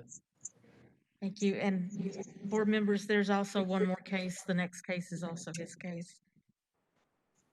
Okay. Officer. Good morning, Paul Rowan with Hillsborough County Code Enforcement. This was a citizen's complaint that began on January 6th of this year at 6512 East 23rd Avenue. The property owner was renting out an RV behind the house, which was actually under construction, on Airbnb. He had been previously cited for the RV violation, in another case because we believed he was living in it. We didn't know he was doing the Airbnb. He complied that, said he wasn't living there, said it wasn't being occupied. During my research of this property, just bear with me here for a second. I want to find the exact number that I got. The Airbnb account actually listed quite a few stays at the property, and dating back over a year. And he has since wiped out that history from the Airbnb account.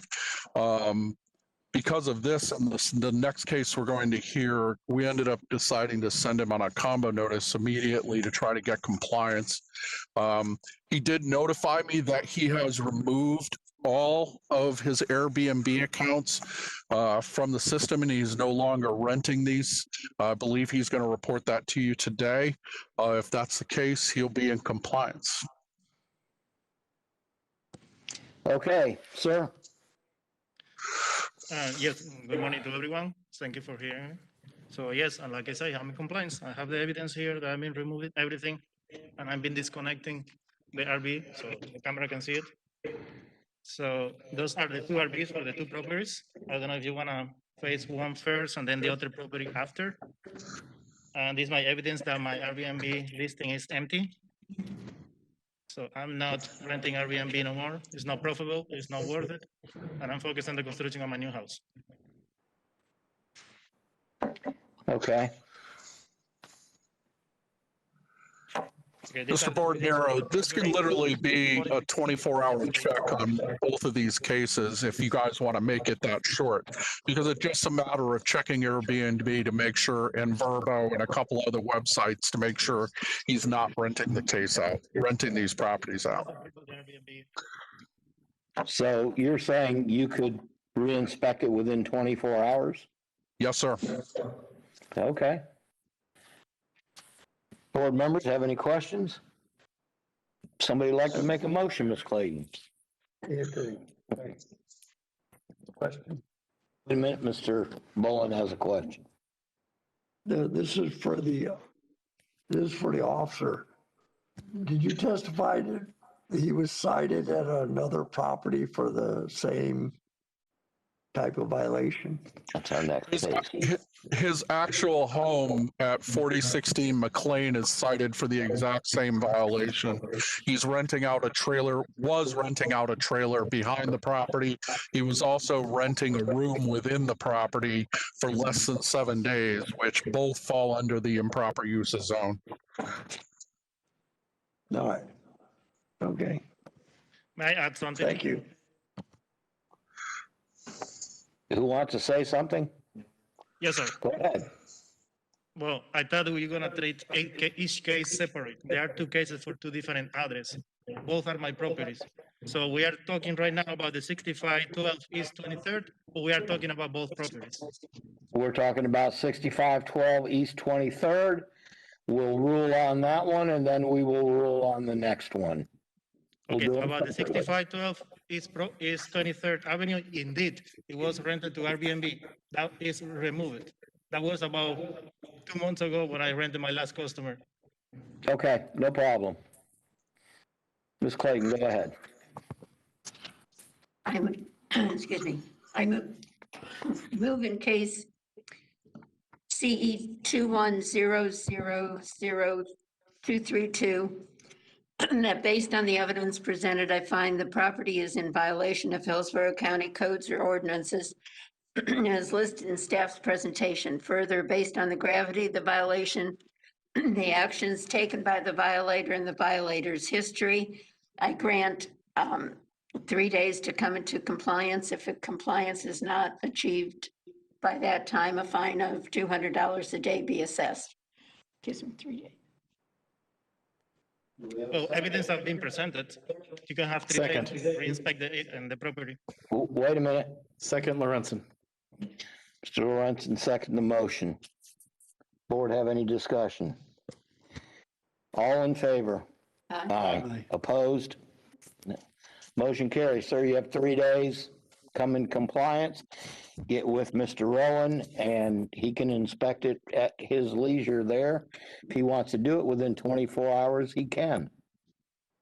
We're going to move on to the next case. Mr. Bordenaro, can you please confirm the fine amount? $200 a day. Thank you, sir. You're welcome. Okay, we're going to move on to the next case. Next case is number 22, case number CE 2100-0266. The owner again is Eunice Perez Sarmiento, 4016 McLean Drive, and we have service. Could you state your name for the record again on this case? Yes, of course, ma'am. It's Adonis Perez Sarmiento. Thank you. You're welcome. Okay, officer. Paul Rowan with Hillsborough County Code Enforcement. Similar to the previous case on January 7th of this year, the property at 4016 McLean Drive was complained about by a citizen that there was a camper hooked up in the back and being rented out in Airbnb. Research on the property also discovered that a room inside the house was also being rented on Airbnb for less than the 7-day requirement from the Land Development Code. Excuse me, the 1 week requirement for the Land Development Code. Inspection found the camper was present and that the Airbnb account, the 2 Airbnb accounts related to this case were still present on the internet. Again, he has stated that he has removed all his Airbnb accounts. That will take just a short amount of research to make sure that is the case. And also check a couple of other short-term rental sites to make sure they aren't over there. They were not seen initially. The 2 violations, improper use of zone would be for the room in the house, and the recreational vehicles would be for the trailer that was in the rear. There's no life safety issues. And again, short recheck should take care of this case also. Okay, thank you. Sir, everything's gone, like you said in the last case, correct? Yes, Airbnb account. He asked me to delete my Airbnb account, but I'm refused to delete my Airbnb account because I use it as a traveler. Sometimes I go out of state or out of country and I use my Airbnb account. But I don't have any listing on the account as hosting. That's fine. So you're saying you're no longer running this on Airbnb? No, sir. Okay, thank you. Mr. Bordenaro? Yes. I just want to make clear to the property owner that he can rent out that room on Airbnb. He just has to do it for a minimum of 1 week. That's what the LDC requires. The trailer can't be rented out because you can't occupy an RV, so that he understands. Okay. Yes, I understand that. I'm sorry, I understand that. However, I have my child living with me during this school year, so that room is no longer available. Therefore, I'm not going to rent the room anymore because I'm living currently in that room and my child has his own room. Okay. But the Airbnb, I believe that it's legal to have it as a parking. I don't have it connected to any system. So I don't think I have to be removed, do I? Go ahead. Are you talking about the room or the RV? No, the room is no longer rented. I'm talking about the RV. Right. You want me to do You with sent RV? me an you sent me an email stating you had family that needed to occupy that. I'm just saying down the road, if you choose to change your mind, you just have to rent it out for 6 nights minimum. Okay, I understand that. Thank you, sir. Okay, Ms. Clayton. I move in case CE 21000266 that based on the evidence presented, I find the property is in violation of Hillsborough County codes or ordinances as listed in staff's presentation. Further, based on the gravity of the violation, the actions taken by the violator and the violator's history, I grant 3 days to come into compliance. If compliance is not achieved by that date, a fine of $200 a day be assessed. Second, Lorenzen. Okay, we have a motion by Ms. Clayton, a second by Ms. Lorenzen. All in favor? Aye. Aye. Opposed? Motion carries. Okay, all you need to do is have it re-inspected. Mr. Rowan will get with you. Okay, sir? Yes, sir. Thank you. Okay, you're welcome. We're going to take a 10-minute recess.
Okay, we're back in session.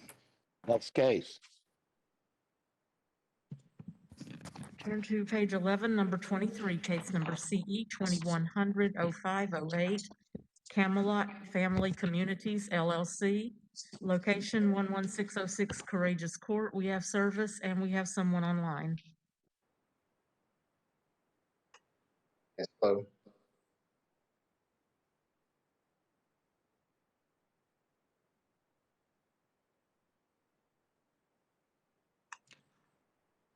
Paul, if you could keep your microphone unmuted for a second. Sure.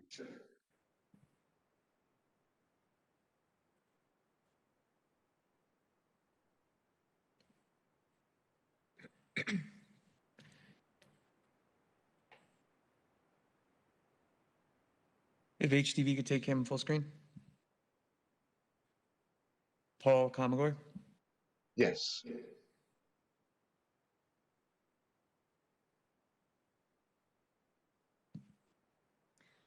Good morning, and I apologize if I'd realized you had another case. We would have pulled it up sooner. Go ahead and raise your right hand again, please. Do you swear or affirm the testimony you're about to give will be the truth, the whole truth, and nothing but the truth? I do. And state your name and address for this case. Paul Comagore, 1971 West Lumsden Road, Suite 340, Brandon 33511. Thank you. Okay, officer. Good morning, Paul Rowan with Hillsborough County Code Enforcement. This case was initiated on January 13th of this year based on a tenant's complaint. The property 11606 Courageous Court is located inside of Camelot Mobile Home Park. The property is zoned AR, agricultural rural, is not homesteaded. The property taxes are paid and it's not in foreclosure. The property owner has 14 previous cases with no code board cases in the last 5 years. The tenant reported to me and I did a virtual inspection of the property and found general mechanical electrical requirements. One of the baseboard heaters was not working correctly. The house was not being heated to a temperature of 68 degrees, and there was there were holes in the floor for a previously installed central air conditioning system that was allowing the cold air of the season to get into the house, which was probably part of the reason the house wasn't able to maintain the temperature. That was the extent of the violations. There's no life safety issues. There were small children in the house. That is why we put this to board a little quicker than normal. Okay, sir, it's your turn. As of the 21st of January, everything has been complied and fixed. Paul has not been back out to reinspect.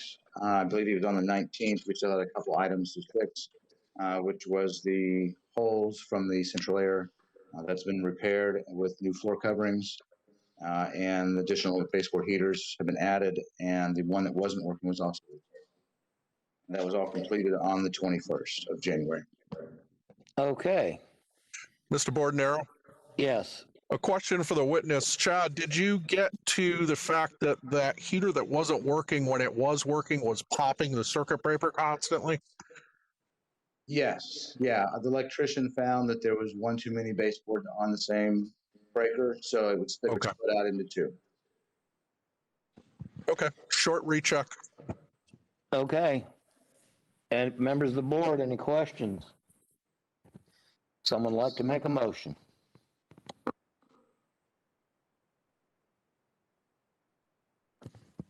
Ms. Wright, would you like to make a motion? Yeah, I'll make a motion. Okay. All right. I move in case number CE 21000508 that based on the evidence presented, I find that the property is in violation of Hillsborough County codes or ordinances as listed in staff's presentation. Further, based on the gravity of the violation, the actions taken by the violator, and the violator's history, that I grant 10 days to come into compliance, and if compliance is not achieved by that date, a fine of $250 per day be assessed. Do we have a second? Second. Second by Mr. Boland. All in favor? Aye. Aye. Any opposed? Okay, motion carries. Okay, sir, you have 10 days, but get with Mr. Rowan. You can probably clear this thing up in a day or two. Yeah, all right, thank you very much. You're welcome. Next case, please. Just to confirm, that was 10 days? Yes, on that ma'am. one? Okay, thank you. 10 days. Next case is on page 12, number 25, case number CE 2000-6484. The owner is Juanita and George Kennedy, 2408 Wishing Well Circle. We have service and someone has signed in for this case.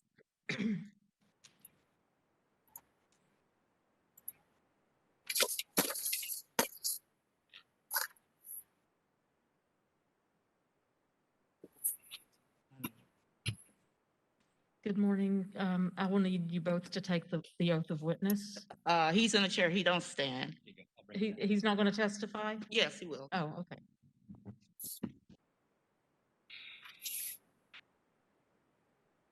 Go ahead and say your name and address. Oh, my name is George Kennedy, and I live at 24 Wishing Well Circle. That's it. Okay. Now, if he can raise his right hand, we do the oath. Do you swear or affirm the testimony you're about to give will be the truth, the whole truth, and nothing but the truth? I do. And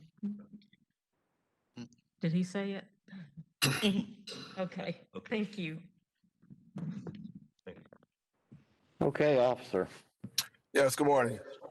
Leon Saller with Hillsborough County Code Enforcement. The property in question is located at 2408 Wishing Well Circle, and it is owned by Juanita and George Kennedy.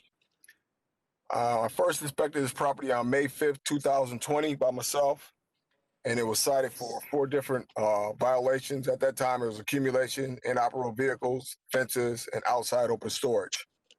However, as of my last inspection on January 22nd of this year, only 1 violation remained, which was the fence. And it's a 6-foot fence that's in the front. And that's where we're at. That's where we're at today. Okay, so the 6-foot fence has to be how tall? 4 feet, sir.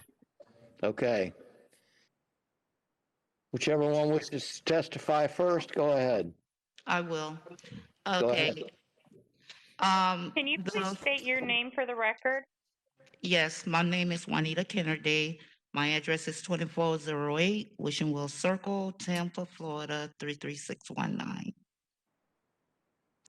Okay, in response to the compliances that it's been over 10 years since that fence has been there, 6 feet tall.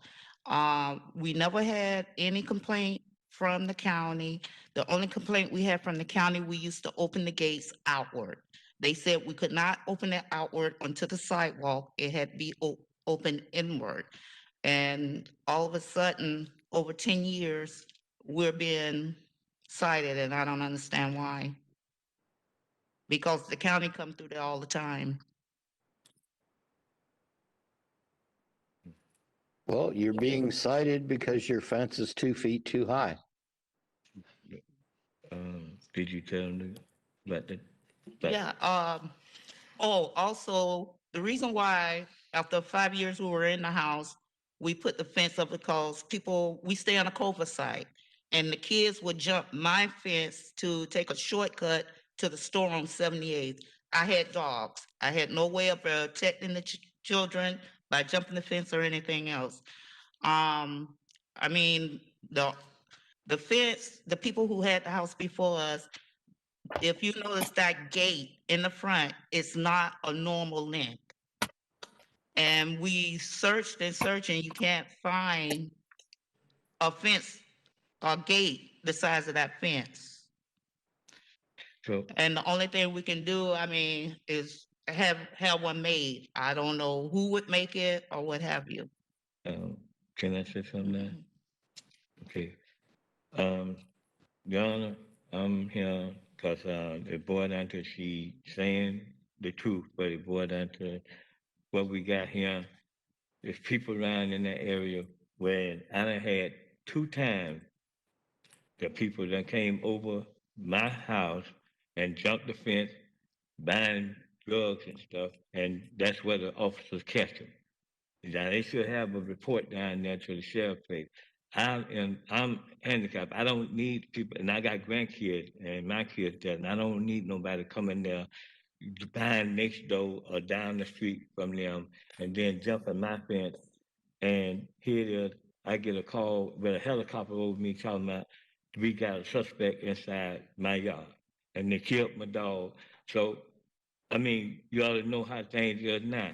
You can't live in your own house without you coming by the next day somebody killing somebody. I know about the fence. When we had the fence there, we put it there to keep them. If it wasn't for that fence, they wouldn't have caught the suspect.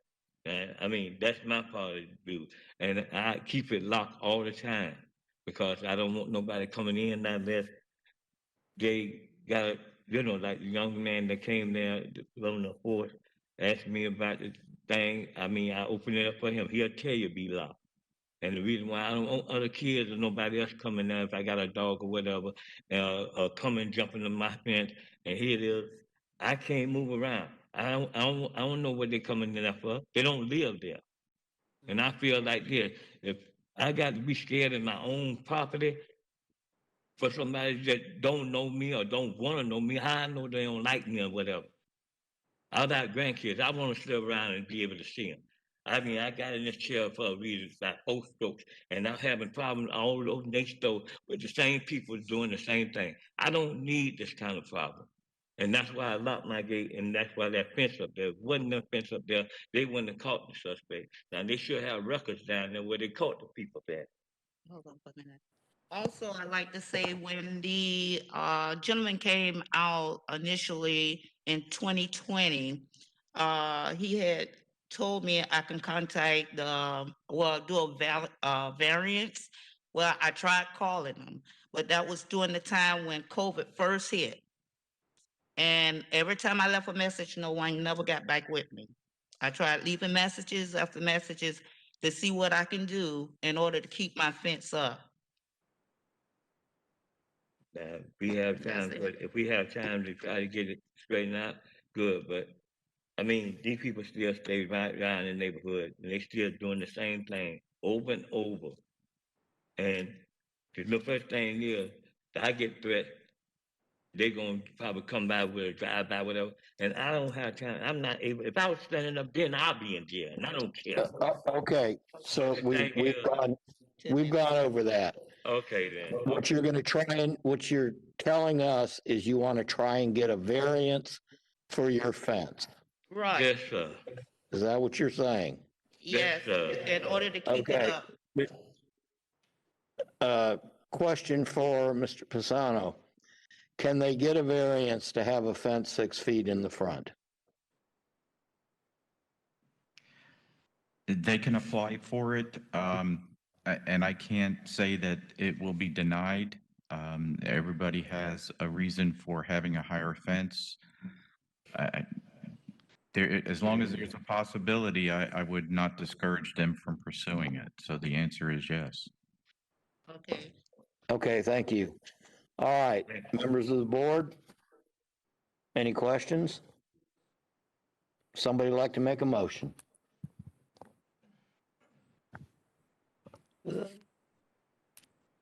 I'll make a motion. Go ahead, Mr. Boland. Moving case number CE 2006-484. That based on evidence presented, I find that the property is in violation of Hillsborough County Code ordinances as listed in staff's presentation. Further, based on the gravity of the violation, the actions taken by the violator or violator's history, I grant 60 days to come in compliance. If compliance is not achieved by that date, a fine of $100 per day. Second, for the purpose of discussion. Go ahead. What do you think about possibly like continuing it so that they can do the variance or attempt to get in contact with the county? Because if we give them the 60 days and they still are waiting for the county to respond on the variance, then we're just back here. same situation. Yeah, it's fine with me. That's fine with me.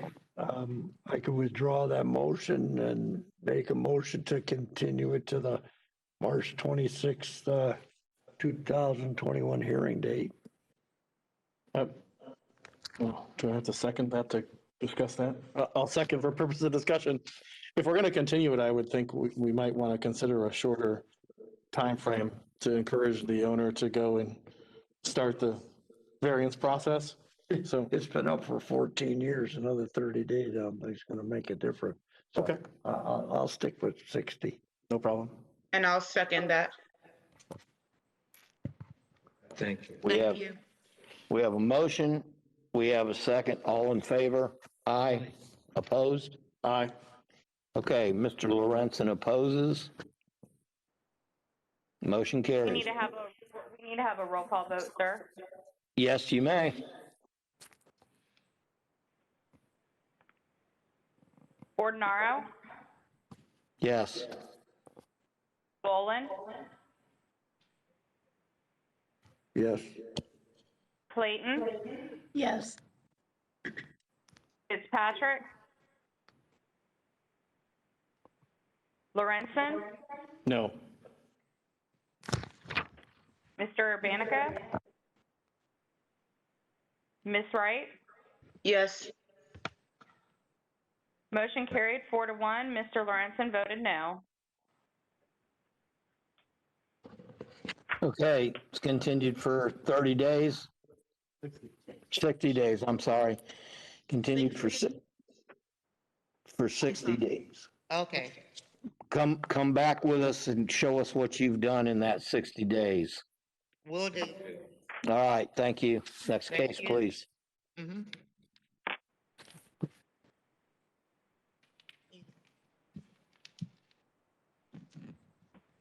Do we have anyone online for number 28 on the agenda?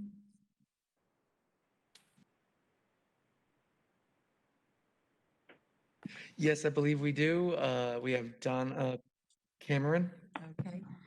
Turn to page 13, number 28, case number CE 2000-3970. The owners are the estate of Wilma Ingram.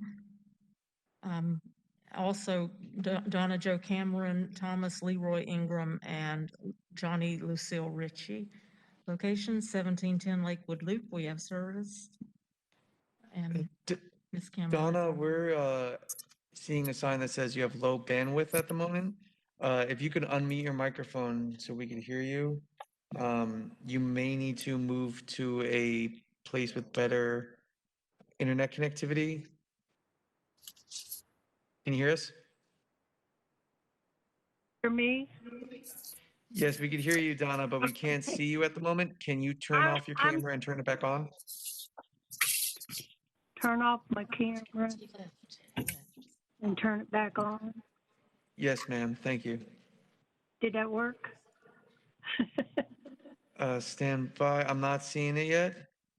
Yeah.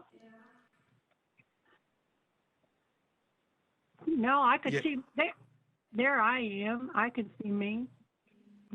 Let's see if it pops back up. It looks like you were having an internet connection issue, but we'll see. Probably. Yes. Ever since I picked the spectrum, I haven't been able to get things right here. Yeah, it looks like we're having an internet issue. Is there a Wi-Fi router in your house you can move closer to? Yeah, it's all wireless. I can move in there, but I don't know if it'll be different. Yeah, I would suggest moving closer first. Okay, I can go in.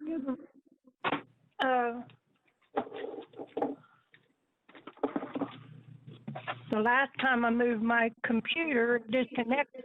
I've got two things up there, and I had to call in sound because my computer's not even loading the sound.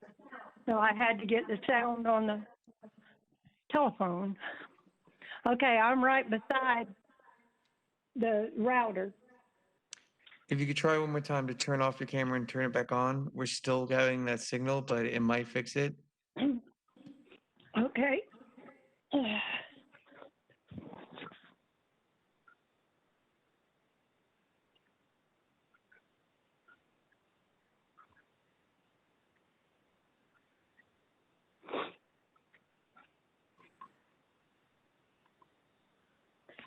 All right.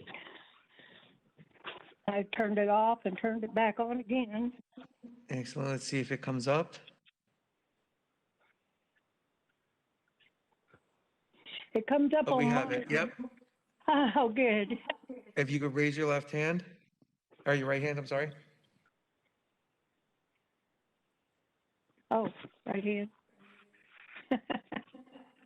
There we go.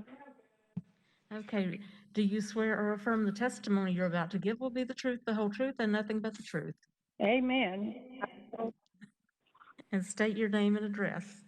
My name is Donna Cameron at 1710 Wood Loop, Brandon, Florida, 33510. Thank you. If we could have her turn off her camera now, I'm not sure if that's okay. It will help her audio. I think it's okay. I think it's okay since we've given her the oath and we've seen her on the screen. Excellent, Donna. You could turn off your camera so we have your audio coming through clean. Thank you. Okay. All right. All right, officer. Ladies and gentlemen of the board, Officer Fernando, Hillsborough County Code Enforcement. This case started in 3/20 of 2020. The address is 1710 Lakewood Loop, Hillsborough County. The property zone RSC6, and the violations at the time were accumulations and an inoperable vehicle. The inoperable vehicle being a pop-up camper. The property does not have a lot of work to do, and I think they could bring it in compliance. The property owner has been very cooperative with me, and I think she's trying really hard. She does have a handicap, but she has enlisted the help of her children. So I think the property will be brought into compliance rather quickly. I asked that the board give her another 30 days to bring the property into compliance. Okay, ma'am, it's your turn. Oh, well, we've got all the registrations of the camper and the car, and we cleaned up all of the garbage dump and dumped the mattresses, the things that we there. What happens is my kids will come over from the state and they'll clean out the garage and stuff, and then for me to have to try to figure out how to get it down to the dump. They try to help, sometimes causes a little extra problem, but we got it all taken care of. Okay, do you need more time to finish, or you say you have it taken care of? Oh, yeah, we've had it taken care of. Everything is done. I'd like a couple more weeks to find, we're mostly doing yard work, cutting down some bushes that and things, and we're just waiting for the garbage man to come in the morning to get all of the yard waste. But basically what we're doing now is just cleaning up the yard stuff. But yeah, a couple more weeks we'll get it all done. The kids can only work basically on the weekends, so it's kind of hard to get things done all week long. Okay, ma'am. The board have any questions? Okay, Ms. Clayton, you'd like to make a motion? Go ahead, please. I move in case CE 20003970 that based on the evidence presented, I find the property is in violation of Hillsborough County codes or ordinances as listed in staff's presentation.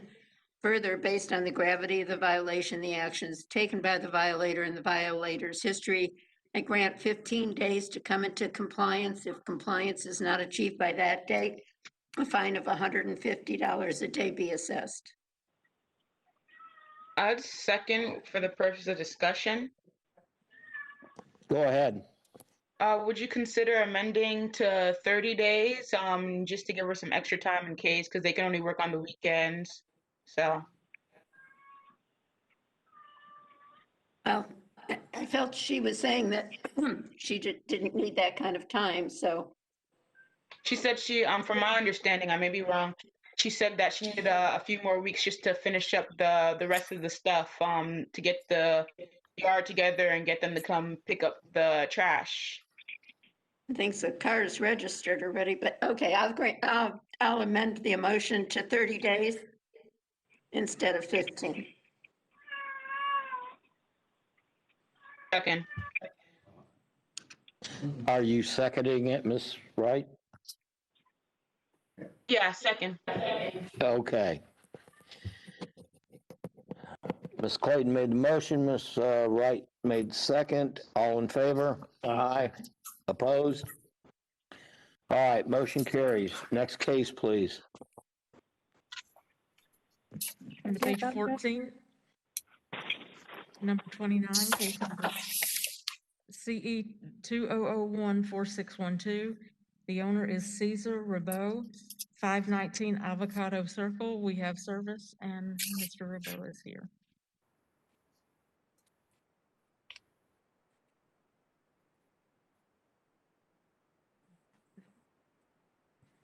And also, board members, there is a second case that we will go to right after we hear this one for this gentleman. Good morning. Raise your right hand, please.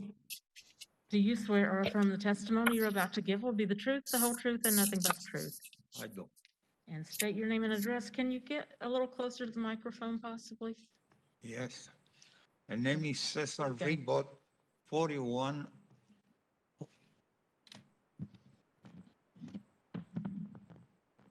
Cesar Ribot, 4106 Amber Ridge Lane, Valrico, Florida, 33594.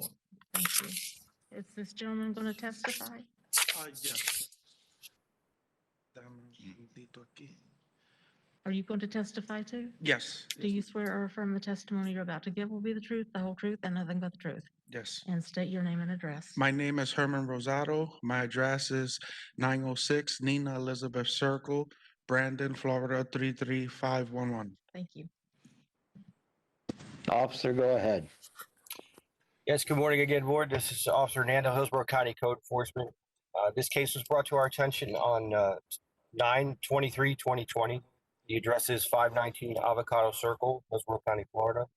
Property is zoned RC6, and there are several violations that were needed to be addressed at the time. Majority of these violations were stemming from the conversion of a garage to a bathroom/bedroom improperly and unpermitted, and it caused the sewage system to back up and overflow into the house on several occasions. And there, on my last visit, the garage has not been returned to a garage. It still remains a bedroom/bathroom. And until that is corrected, the property will continue to have the same issues with the septic backing into the property and having nuisance conditions and human waste inside the building itself. Okay, which one of you needs to speak first?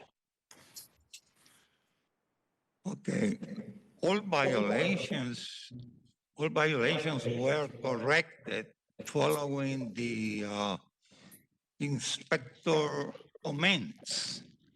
I got with me the company who made those corrections, and Mr. Rosado is the manager for that company. Yes, I did all the plumbing, reran all the plumbing, took care of all the mold issues, gutted it out, put new drywall where needed, added GFIs in the bathroom where needed, added a couple more electrical outlets. I didn't convert the garage into a room. That was pre-existing to me coming on to this project, but I did install a window so that they can access in case of an emergency, and I did add a couple receptacles there. I tackled basically everything that was on the every item that was on that list. So. But the room, the garage is still a room? Yes, the garage is still a room. And you got permits for it? No, I didn't turn that into a room. It was pre-existing. All I did was add a window that was asked to be put there in case of an emergency, and a couple receptacles into the area.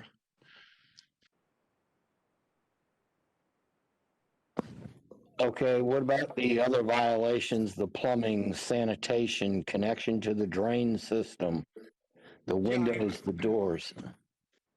Well, I took care of all the plumbing. I redid all the plumbing in the kitchen. I redid all the plumbing in the bathroom as well. I took care of all the. It had a lot of problems with clogs, and being that the house is cast iron, I believe that branches have grown through the drain lines. So I snaked it from the ceiling with a power snake, and I got everything loose and everything clear. And then I reran all the plumbing on the inside to make sure that they wouldn't have any more issues. In the kitchen, the garbage disposal was non-functioning, and it was creating a lot of leakage, and that was creating the mold in the kitchen area and cabinets, which I also took care of. Okay, question for the officer. Yes, sir. He is stating that he's done everything, but yet there's no permits. That's correct, sir. And on property, Hillsborough County Property Appraiser, the home is listed as a 2-bedroom, 1-bathroom residence, and that's how it's been and continues to be.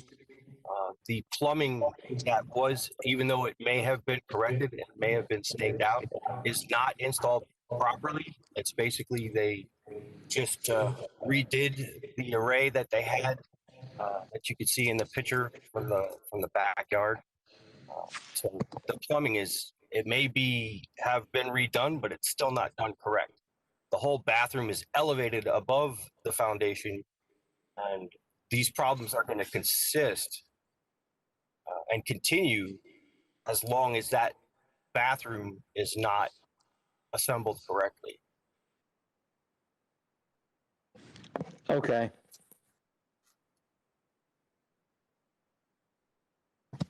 Board members have any questions?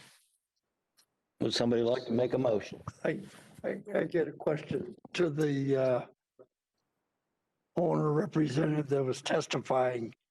You said basically all these violations have been corrected. Is that your testimony? We have no issues with the house, with none of the draining.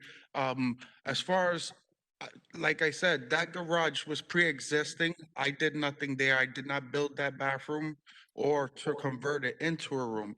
But what I did was I took care of the plumbing, and I put the window into that room that is the garage. But like I didn't build that bathroom. I came onto this project that was already pre-existing.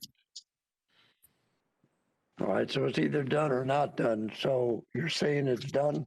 Everything's draining properly, and I was asked, well, in the paperwork, it was asked to either put a doorway or a window. A window was installed. In case of an emergency, they'd have access. Okay, thank you. I have a question, sir. Are you related, or you're just a handyman that came in and redid the plumbing? Oh, we have no relation. I'm just a handyman. I'm licensed. I'm on Sunbiz. It's JB Homes Repair and Maintenance. Okay, and you pulled permits to do what you needed to do? I fix and replace existing, but I didn't pull any permits on that. I basically just repaired and put new. Okay. Would somebody like to make a motion? I think Mr. Lorenzen. I'd be happy to make a motion, Mr. Chairman. I move in case CE 200146112 that based on the evidence presented, I find the property is in violation of Hillsborough County codes or ordinances listed in staff's presentation. Further, based on the gravity of the violation, the actions taken by the violator and the violator's history, I grant 10 days to come into compliance. If compliance is not achieved by that date, a fine of $200 per day be assessed. have a second? Second.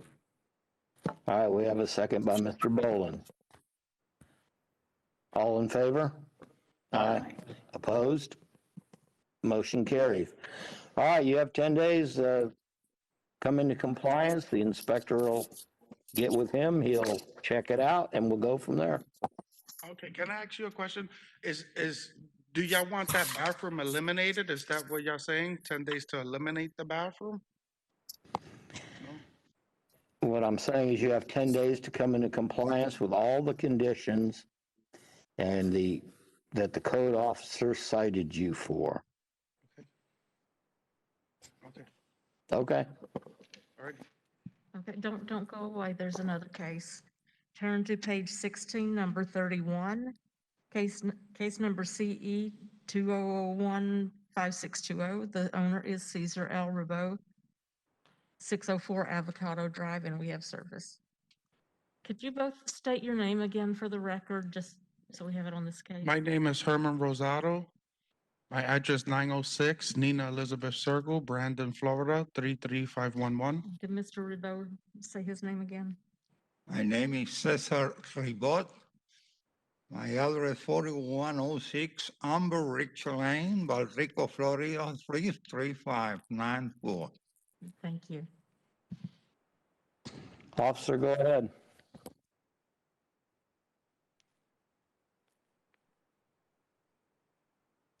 June, October of 2020. The address is 604 Avocado Drive. Property zone RC. Violations were all interior violations that have not yet been complied with, mainly due to electrical problems that exist in the home.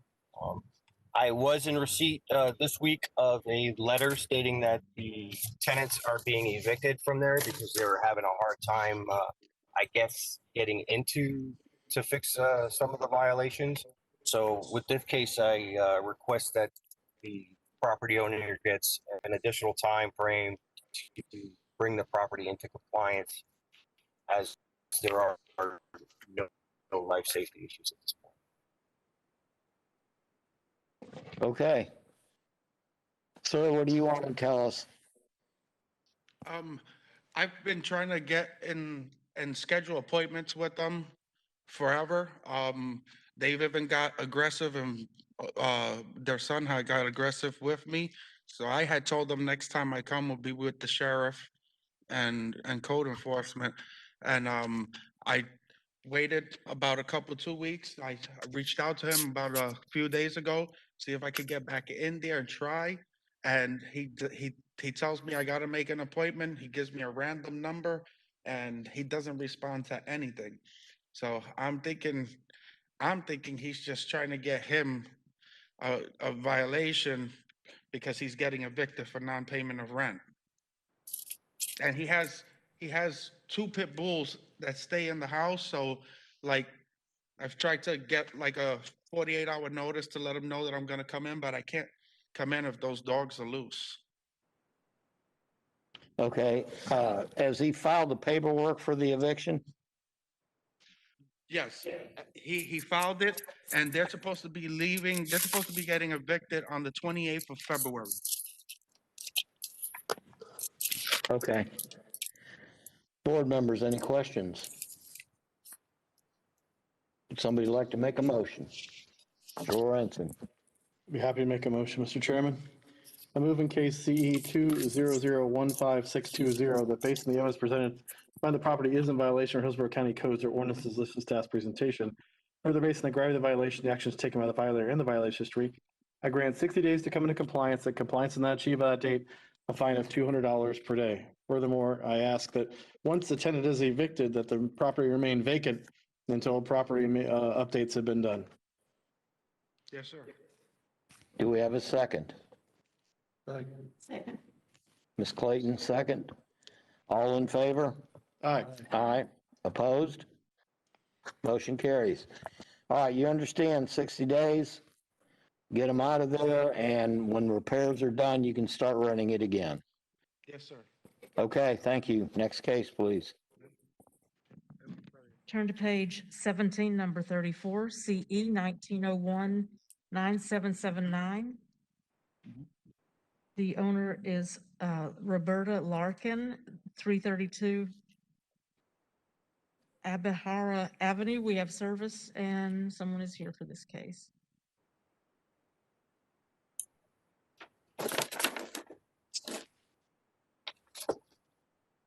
Good morning. This is Charles Harwell, Hillsborough County Code Enforcement. This case originated on December 8th. Just a moment, please. Would you raise your right hand, please?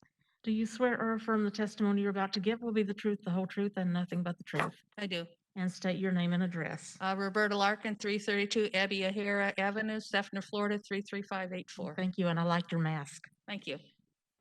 Okay, I officer, brought the it's one your with the turn. tongue sticking out, but I thought it was inappropriate. Go ahead, officer. Yes, sir. This is Charles Harwell, Hillsborough County Code Enforcement. This case originated December 18th of 2019, and the condition is outside open storage. And the case has been scheduled for 3 previous hearings. What I've been told is the owner refinishes furniture, so the items will change, but the amount of the items remain the same. Okay, ma'am, what would you like to tell us? Okay, first of all, about 95% of that has been removed. The trailer, I rented a truck last night to have that moved as soon as I get home. The outside storage that you see, that has all been, outside the carport has all been taken care of. There's no way 100% of that will be ever, cleared off, because there are 4 storage, Rubbermaid storage cabinets that are there that house my power tools and things like that. But otherwise, like I say, it's, as of this morning, most of that is not there anymore. Okay, and officer, her Rubbermaid containers with their tools in them, those can remain? Well, they are considered outside open storage if you don't have 3 they're walls in a closed. roof. You don't have 3 walls in a roof. No. I mean, they're made for outside storage. You can't see them from the street, but they are the gray, tall ones with the doors that open and that you buy at Home Depot and Lowe's. All those. Okay, you understand now? Now I understand. Okay, Yeah. good deal. You can't see them from where you were taking the picture of. Yeah, we're good. And then there's a work table there that I put my bandsaw, my circular saw and things like that on. Okay, ma'am, so it's your testimony that everything that you were cited for has been cleared up?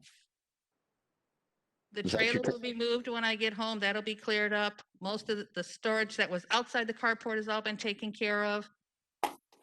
More than, Okay. I'm renting the truck to take this. I have 2 stores I supply.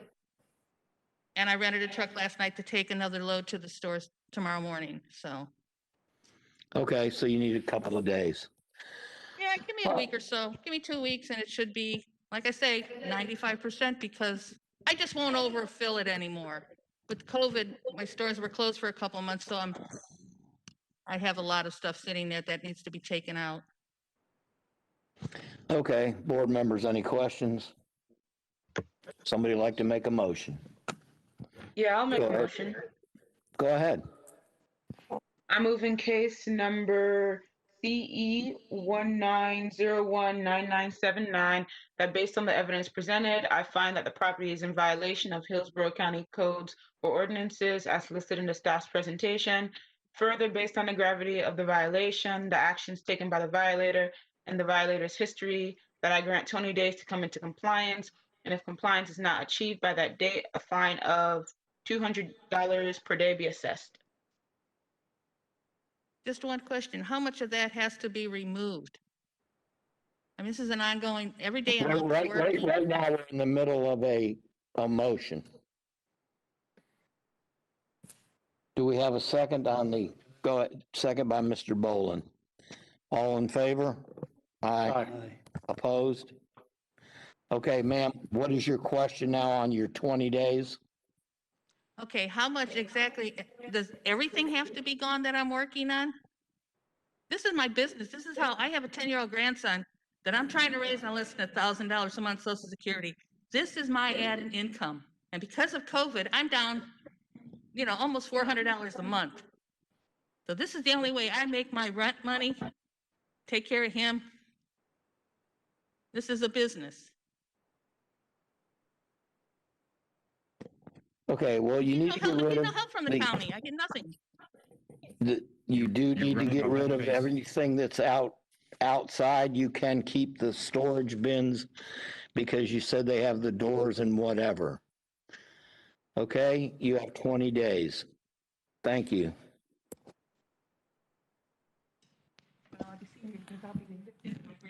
Next case. Turn to page 15, number 30, case number CE 20014627. The owners are the Bernard L. Bentz Trust and the Bernard L. Bentz Life Estate and Bernard Bentz as trustee. And the location is 2711 South Parsons Avenue. We have service and someone is virtual, I believe, for this case. Mr. Betts, can you please enable your camera? Yes.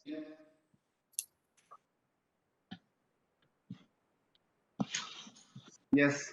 Do you see me? Yes, we can. Please stand by. Good morning. Raise your right hand, please.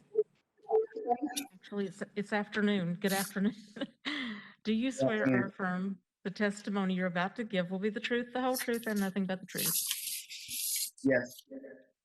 And state your name and address. Bernard L. Bentz, 2711 South Parsons Avenue, Stephanie, Florida, 33584. Thank you. Okay, officer, go ahead. Yes, good afternoon, board. Again, this is Officer Hernando, Hillsborough County Code Enforcement. This case was brought to our attention in September of 2020. The address is 2711 South Parsons Avenue. The property is Zone PD. This is a interesting case because there was the front side of the property is actually a mobile home park, but the rear side of the property is just Zone PD with PD usage. The violations were improper use of zone because they were running an excavation business from that area, the back section of the PD, and commercial vehicles, outside open storage, and there was agricultural animals.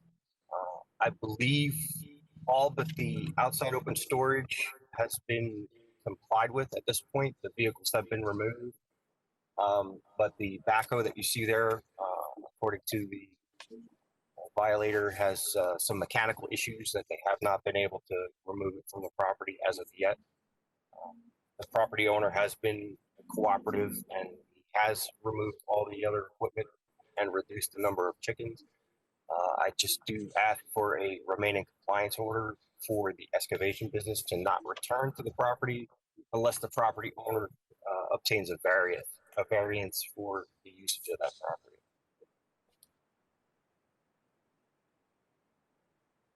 Okay, so what would you like to tell us? I've removed everything that's been requested to be removed. The backhoe, I've been waiting on a part due to COVID or shipping. I should be able to have that removed within like 2 weeks. I'm just waiting on a part. I've been very cooperative. How long you think it'll take? 2 weeks. Okay. I mean, if the part come in today, it's like a day thing to get it installed. So I want to be honest up front with you as well as myself. I do not have the parts. That happened over the holiday season and everything and mailing, and we can all agree to how that can be with parts. Okay. Board members, do you have any questions? Somebody like to make a motion?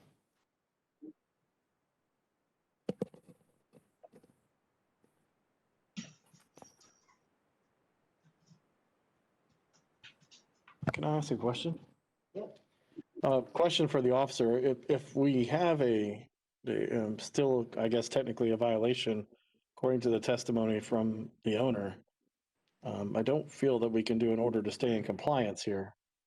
So The order to stay in compliance was for the improper use of zone because they were Okay. actually running the excavation business from that area. so the true answer is the only violation outstanding right now is the commercial vehicle. The outside open storage because it's one of the excavator equipment. Okay. So all the other items have been complied and the outside open storage is basically the excavator. Yes, sir. Thank you.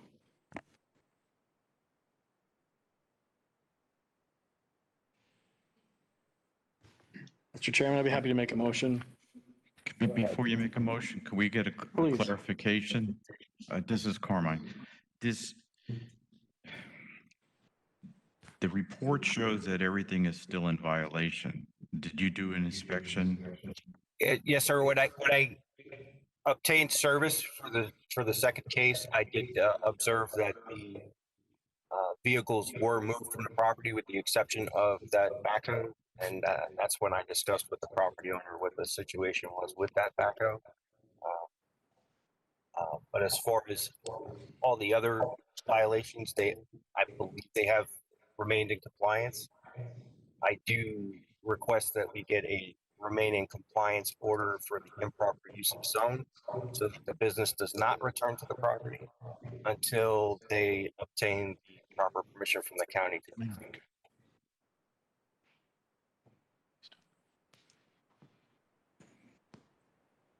Can I answer your question, Carmine? I'm sorry, but not necessarily. The report's not updated then, and because everything still shows in violation. Okay, so without the updated report, we need to treat this as an initial violation and not an order to stay in compliance. Yes, the order today will be a remaining compliance finding if you choose to find them in violation. But I am requesting that it be handled, that it isn't still in violation, and then the officer can update the report and we can have proper documentation. No problem.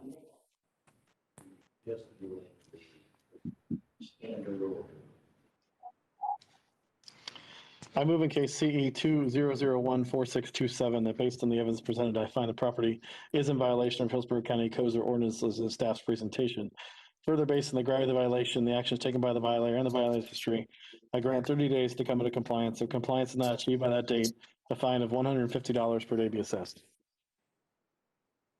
Do we have a second? Second. Second by Mr. Boland. All in favor? Aye. Aye. Opposed? Motion carries. Sir, you have 30 days. Okay, and at 30 days, I have to have that machine, correct? Yes, sir, you do. Okay. All right, next case, please.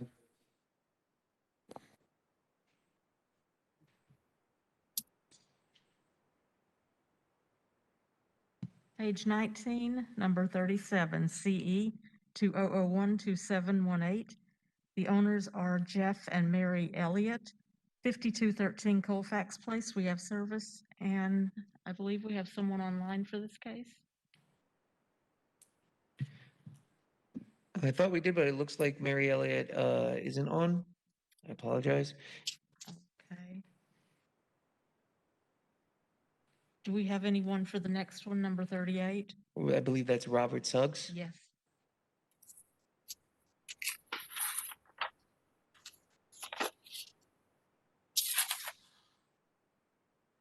We have a Robert Suggs.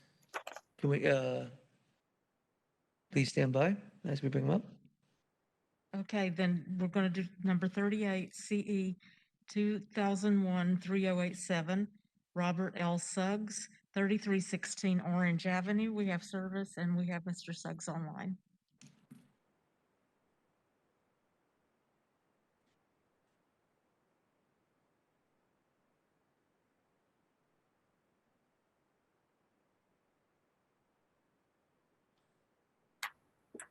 Can we get Mr. Suggs? Thank you. Good morning, I'm sorry, good afternoon. Raise your right hand, please. Raise your right hand. Do you swear or affirm the testimony you're about to give will be the truth, the whole truth, and nothing but the truth?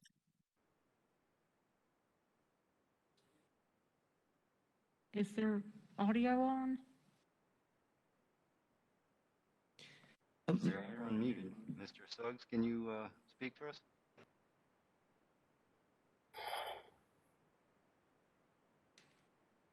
Looks like we aren't hearing you. If you could just do us a favor and back out of the meeting and rejoin, usually that'll fix the issue. We apologize. We hadn't been able to test their microphone before now. You could hit the red X at the bottom of the screen, at the bottom right, and hit leave meeting, and then you could go right back into that email and rejoin, and that should fix your audio issue.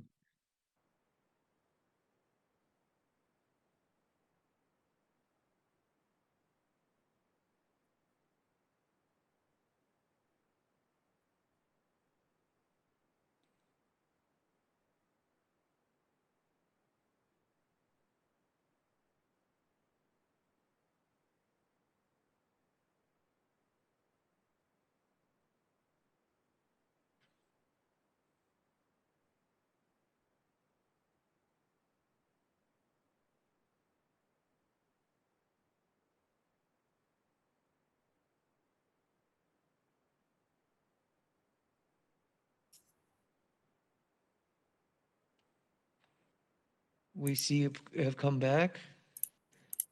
Can you hear us? Oh, Understood that's what we were doing. We weren't complying anything, even if they complied we it. can You know, hear you. so that we could bring them to hearing. And we brought. Oh, can you hear us, Mr. Mr. Suggs? Oh, it's my father-in-law. Can you hear us? You're very low. We can hear you, but if you could get close to the microphone. Is that better? It's a little low, so what we're gonna do real fast, down next to the mute button, you could hit the downwards arrow next to the mute button, and then click on settings. And then you should see a level underneath input level, and just pull that all the way to the right. About like 3/4 of the way. Oh, it's all the way. Okay, can you unclick, if you click automatically adjust volume? Should be right underneath that. Yep, it's already clicked. Okay, yeah, you might just have to get close to the microphone as possible, and we'll try to bring Okay. up the audio.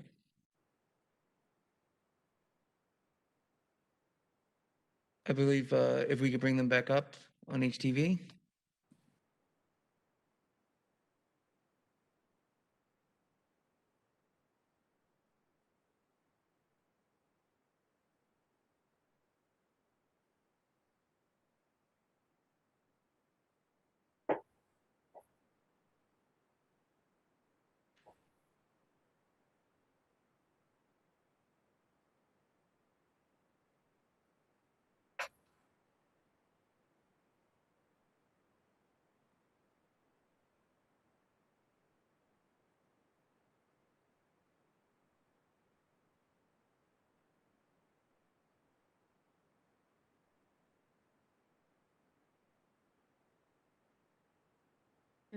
Hello again. Can you hear me? Yes, we can. Okay, raise your right hand. Do you swear or affirm the testimony you're about to give will be the truth, the whole truth, and nothing but the truth? I do. Yeah, talk loud. I do. I do. Okay, and both of you tell me your name and address. My name is Lorraine Suggs, 5314 Orange Avenue, Sefner, 33584. I'm the daughter-in-law to Robert Lee Suggs. Okay, now you have to And state your name. can he say his name? I'm Robert Lee Suggs. Orange Avenue, 536, 14, that's where you live. 14 Avenue, Southern. Okay, thank you. Officer, go ahead.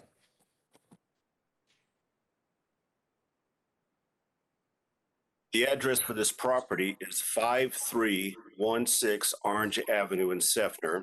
The case originated August 26th of 2020. The violations cited were accumulations, in-op vehicles, outside open storage, and agricultural animals. Initially, there was numerous cars or trucks on the property. They have since been removed, but we do have one trailer that I could see that is not registered for the in-op vehicle violation. There's a couple of trucks that I could not see if they were registered or not. As far as the agricultural animals, they had like 4 goats that were on the property and they kept getting out. I was getting complaints from neighbors that a white one in particular was terrorizing the neighborhood, threatening kids and cars. This was scheduled for one previous hearing. I've been told the agricultural animals have been removed, but I have not confirmed that.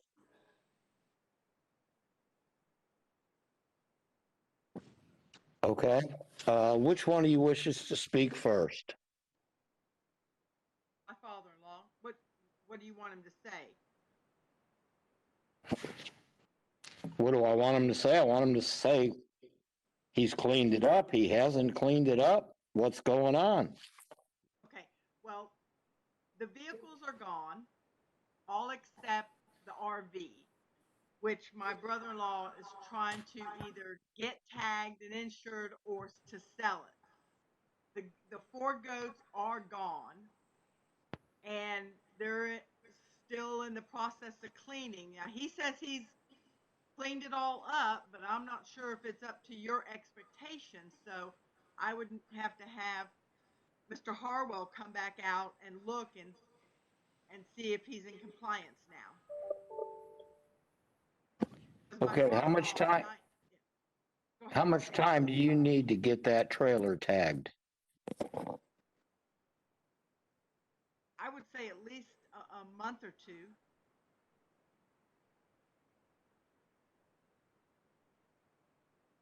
Okay, anything else you want to tell us? No, just that he's working on it, my brother-in-law. Okay. Members of the board, do you have any questions? Go ahead, Mr. Bullen. Make a motion. I move a case number CE 20013-087. The based on evidence presented, I find that the property is in violation of Hillsborough County Code and ordinances as listed in staff's presentation. Further, based on the gravity of the violation actions taken by the violator's history, I grant 45 days to come in compliance. If compliance is not achieved by that date, a fine of $200 per day be assessed. Second. Okay, we have a motion by Mr. Bowling, a second by Mr. Lorenzen. All in favor? Aye. Aye. Opposed? Motion carries. You have 45 days, sir. Yes, Okay, thank you. You're welcome. Next case, please. Turn to page 20, number 39, under contests. The case number CE 2000-2099. The owner is E.P. Josephson and Ann Josephson, 6420 North Gomez Avenue. And this is a contest of the finding of noncompliance by the inspector. Good morning. Raise your right hand, please. Do you swear or affirm the testimony you're about to give will be the truth, the whole truth, and nothing but the truth? Correct. And state your name and address. 6420 North Gomez Avenue. My name is Gerald Josephson. I'm sorry, Jared Joseph? Gerald, J-E-R-A-L-D. Same last name as on your paper. Okay. Can you get a little closer to the microphone or pull it up towards yours? There you go. That's Is that better? Yes, Thank thank you. you. Board members, this is as I said, a contest, and you should have received with your agendas Mr. Josephson's letter, and this is disputing the inspector's finding of noncompliance on October 5th, 2020. Okay, we do have the letter and we have the update. Officer, what would you like to tell us? Thank you, Chairman. Aside from the results of the adjudicated case, I'd just like to state that I did perform a post-hearing inspection on October 5th, 2020, with the assistance of HCSO deputies per their guidance. I observed on said inspection that there remain materials located in the rear yard, such as stacks of wood pallets, pipes, fencing materials, and various types of metals. None of that was there on the 5th. That's a lie. Sir, you're not going to interrupt him, okay? I didn't interrupt him. He stopped. Okay. The respondent. Officer, continue. Thank you, Chairman. The respondent has since provided mobile tents and tarps over the materials. Despite the respondent's efforts, per the post-hearing inspection, there remain materials openly stored in the rear yard. I'm happy to answer any questions should the board have any. Okay, sir. Tell us your part. Well, first of all, the man did not see any of that stuff that he's mentioning on October 5th. I had the entire yard in compliance completely from, what was it, August? The case was adjudicated? Or September, early September? In any case, within about 6 days of that, I had it in compliance. I text messaged this man per his instruction to get a hold of him, told him that I was ready to have an inspection, and told him when he could be there and whenever it was convenient to him. I have as of yet gotten a response from him. Not a single response. It's now January 23rd. He showed up while I was not home with some number of cop cars claiming that I had threatened his life in some manner or another, which is absolutely specious. It is not true. It is false at its core. And it actually represents a crime on his part if somebody wished to investigate it. Second to that, my mother, who was shaking still 8 hours later when I returned home from tree work all day long, to find my mother shaking, saying that this man said I had threatened his life, and he's coming in saying that things that were in compliance when the last officer came and noted us in compliance for the last violation, those things are all of a sudden not compliant.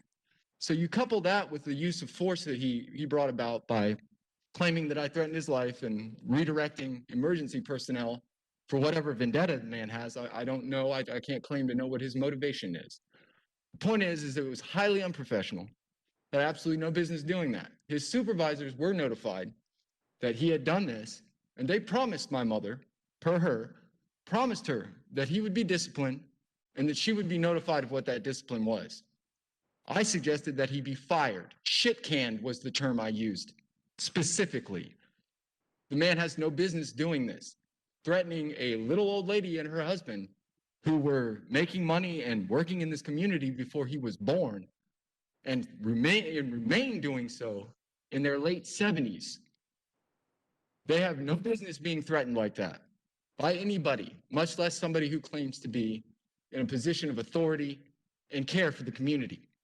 So, besides that, the man has not been back to the property to do an inspection. That is a patent lie. I have video surveillance 24 hours a day on tap. He has not shown up. He has not answered a phone call, nor have his superiors answered a phone call or a text message, to which we also have proof. Now, what's going to end up happening if we don't get some sort of satisfaction from y'all is that we're going to have to take this to an actual court and have it adjudicated there. I'd like to know what's going to be done about that. Okay, sir, you say you have videotape? I have 24-hour surveillance of my property. I'd like to see the videotape. I'm not supplying any material evidence to you. That man has GPS on board his truck. They know where he is 24 hours a day when he's driving that truck. You can get that information from there, right? Sir, what you're telling me is you're not going to present any evidence to this board. I didn't say that. I said you have the evidence already. I'm not presenting my form of the evidence. Okay. Because it's not convenient to me. You're obviously not, you're not, sir, you're not listening to my question. I just told you that. Do you have, correct. I am not refusing to show do evidence. not interrupt me again. You just asked me a question. I'm asking you a question. Are you going to present any evidence today that you were in compliance on the date you were supposed to be in compliance? I'm not sure that that's even material. That's a question, After yes showing or the no? evidence, I've told you that the evidence exists. I asked you, do you You have have any access to with the you? evidence. Okay, I'm done. I All told right. you I had the evidence. Why are you Wait, asking me again? Then I comment? present the evidence. Right, the evidence is in your hands. That man works for you, does he not? Compel him to supply it. Meanwhile, compel him to apologize to my parents. Okay, that's a matter for code enforcement. That is not a matter for this board. What we're here for is you are contesting the fact that you were in compliance that date, but you Yes. have no evidence that you were in compliance. Does he have evidence that I wasn't? Or is it his word against mine? Because Sir, he's you're not already lied. answering my question. You're wearing a shirt that says code enforcement on it, sir. How are you not code enforcement? I am I not don't need to code talk to you after enforcement. that. I'm here for the purpose of this meeting and then to go handle my business. Okay. The chairman I has, work for a living. well, then now it's time to be quiet and listen to the chairman. Who is the chairman? Who am I speaking to? I am the chairman, Mr. Bordenero. That's who you're speaking Oh, to. he's on the screen there? Okay? You've answered my question that you're not presenting any evidence. Correct? Would you mind raising your hand so I can tell to whom I'm speaking, please? You're speaking to me. Thank you very much, sir. You're welcome. Just answer my question. Are you presenting any evidence today that you were in compliance on that date? It's yes or no. Nothing more than my word. Okay, thank you. Members of the board, do you have any questions for either the officer or this gentleman? Okay, we need a motion. I'm prepared to make a motion. Go ahead, Mr. Boland. Moving case number CE 2000-2099. That based on evidence presented, I find that property is in violation of Hillsborough County Code and ordinances listed in staff's presentation. Excuse me, Mr. Boland, this is a contest. This is not a new case. The case has already been adjudicated. Oh, I We just see. need a ruling on the contest. Correction, I make a motion to deny the contest. We have a motion. Do we have a second? Second. Second by Ms. Clayton. All in favor? Aye. Opposed? Okay, your contest is denied, sir. Next Wonderful. Have a case. great day. You too. See you in court, fuckboy.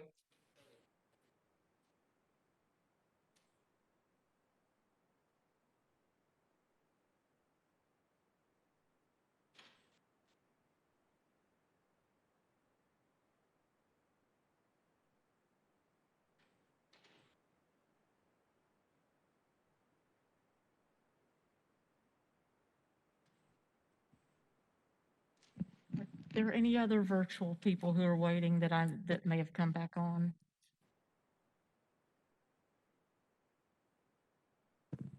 I believe we were waiting for Mary Elliott. Yes. I do not see her on at this time. Okay. I know we had one person giving her a call, but I'm not sure if he was able to reach her yet. If she pops in, let us know. Will do. And board members, that does conclude the audience that we have. And if you would like to now rule on the cases where no one is here to testify. Okay, what we will do on that, after I read this little thing here, seeing there's no one present in the audience for the remaining of the cases on the agenda, the board will now review the case materials previously provided by county staff. If the board finds that the property is in violation of Hillsborough County codes or ordinances as listed in staff's presentation, the board's ruling in each case will be based on the evidence presented, the gravity of the violation, the action taken by the violator, violator's history in determining the amount of fine that will be assessed. And the way that we're going to do this is we're going to start with Mr. Boland, we'll go to Mr. Lorenzen, then we will go to Ms. Clayton, and then we'll go to Ms. Wright. So if you wish to present the next case, go ahead. Next case is on page 1 of the agenda under continued cases, number 2, case number CE 2001-6963. The violator is Warren Transport Incorporated, and the location is 4501 Cluis Avenue. We have service, and this was continued from the meeting on December 18th, I believe. Yes, from December 18th. Okay, officer? Good afternoon, Paul Rowan with Hillsborough County Code Enforcement. This case at 4501 Sluis Avenue began on November 12th of last year. The violator, Warren Transport Company, based out of Davenport, Florida, is renting out the home at that property. That property is zoned RMC 12, residential multifamily conventional, 12 per acre. The company, by their own admission, has created an office inside the single family house that's on the property. There's also a multifamily house on the property. They have trucks coming and going from that property that the employees come to the office and get assignments. They're a car transport company. They've had vehicles stored on the property for periods of times. At the time of the last hearing, there was also a case running on the property owner for that parcel for the commercial vehicles that were on the property. That has since gone into fine run. So because the company, Warren Transport Incorporated, is not complying and removing the business from the property. I have not heard anything from either the attorney or the company or the property owner since the last hearing. I've tried contacting them and have not gotten any responses to my voicemails. This was discussed after a complaint that went up into the county commissioner's office by one of the residents of the area with the director of my department. This is why this is the unusual case where we have 2 citations on a single property, where we have this company cited for the improper use of zone because it's a residential property, and we have the property owner in the other case cited for the commercial vehicles being on the property. As of this date, I have not seen compliance, and the company still operates out of there. Okay. Mr. Boland. I grant 21 days to come to compliance. If compliance not achieved by that date, a fine of $200 per day be assessed. Do you need the case number reference? CE 200-16963. Do we have a second? I'll second that. Okay, we have a second by Ms. Wright. The motion is 21 days, $200 a day fine. Okay. All in favor? Aye. Opposed? Motion carries. Next case. Thank you, board.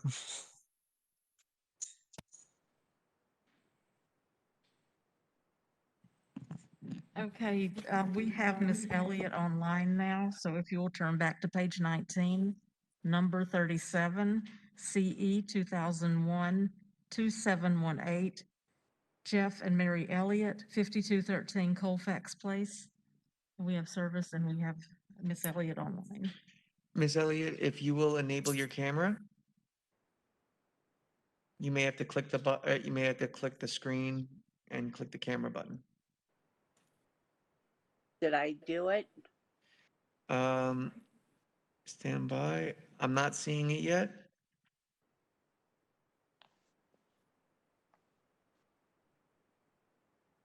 I believe there's. I don't think it's come. You hit it yet.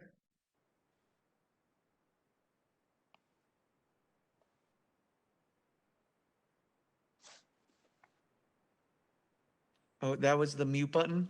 Yep. There should be another button for a camera.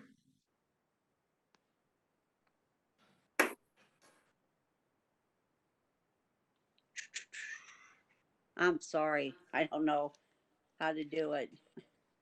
It should be right to the right of the mute button. Start video. Yes, yes, ma'am. Okay.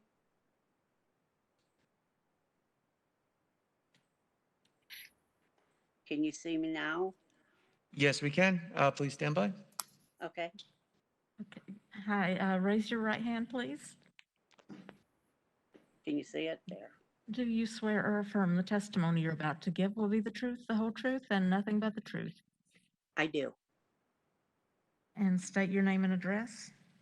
My name is Mary Elliott. I live at 802 Arrowhead Lane, Brandon, Florida, 33511. Thank you. Officer, go ahead. Good afternoon, Charles Harwell, Hillsborough County Code Enforcement. The address is 5213 Colfax Place in Seffner. This case originated on August 20th, 2020. It's a home that's not in foreclosure and it's not homesteaded, obviously. The violations are overgrowth and general standards for a dwelling. The overgrowth condition was previously adjudicated in CE 19009688 on September 30th of 2019. And then that violation was complied on October 8th of 2019. So no fines were run against the property. So I'm requesting a remain in compliance for the overgrowth condition. Yes, my son's lawnmower broke. Ma'am, it's not your time yet. Oh, I'm sorry. Okay, go ahead, officer. Well, that's it, sir. I just requested a repeat violator for the overgrowth based on the 2019 case. And what about the general standards for dwellings? I cited, no, sir. I looked back through previous cases and I didn't find anything.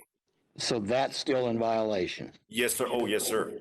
Okay. If you see the photographs, the house is torn completely apart. There's no bathroom, no drywall, no nothing. Okay, ma'am, it's your turn. Okay, the grass is being mowed now. It got mowed on Thursday or Monday of last week. It'll be mowed again this Monday. And B, his lawnmower should be fixed by then. Excuse me. My son is going to fix the soffits on the roof. I'm not understanding. It said front door dwelling needs to be repaired. I'm not sure if they're meaning the front door or if they're meaning the garage door. The screen lanai will be taken down and the window will be fixed.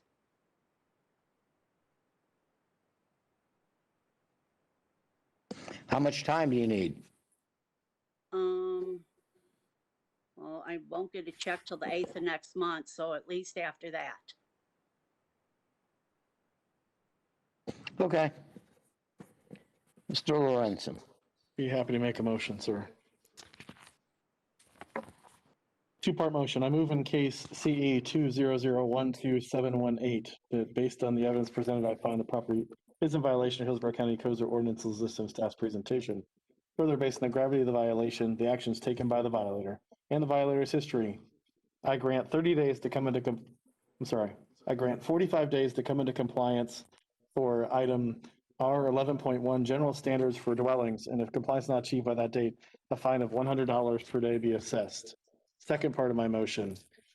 I move in case CE 200127118 that based on the evidence presented, I find the property is again in violation of Hillsborough County codes or ordinances listed in staff's presentation and of the previous order dated 10/30/2019. This constitutes a repeat violation as defined in Florida statutes. Further, I find the property is now in compliance with this code provision or that it remain in compliance with this code provision. Additionally, a fine amount of $100 per day per occurrence be imposed for any repeat violations of this order. Do we have a second? Mr. Boland seconds. All in favor? Aye. Opposed? Motion carries. Okay, ma'am. You have 45 days and stay in compliance. Okay. Thank if I you. get it finished before then, do I call and have someone come inspect it? Certainly you may. Okay. Okay, thank you. Thank you, and sorry for not being able to get on earlier. Okay, next case, please. Have a great weekend. Thank you. Okay, now let's turn back again to the front of the agenda. Page 3, number 6, CE 2001-0411. The owner is Ryan Medeiros and Tracy Chismar, 4104 Stonewood Drive. We have service and no one is present. Go ahead, officer. Good afternoon, Eric Tyne, Hillsborough County Code Enforcement. Property in question is 4101 Stonewood Drive, Brandon, Florida, owned by Ryan Medeiros and Tracy Chismar. Property is zoned RSC 6. First inspection at this property occurred on July 9th, 2020 as a result of a complaint of people living in a shed. My inspection showed that there was no primary structure or permitted dwelling on the property. I observed that there was a shed on the property, an inoperable vehicle, and accumulations of junk, trash, debris scattered throughout the property. There's a 6-foot privacy fence surrounding the property, which prevented me from determining if the shed was actually being lived in. I didn't receive any response after knocking and announcing myself. Notice of violation was issued. I did receive a response to that notice. I received a call from a Gretchen Houski, who told me that she was maintaining the property for the owner, Ryan Medeiros, who was incarcerated at that time.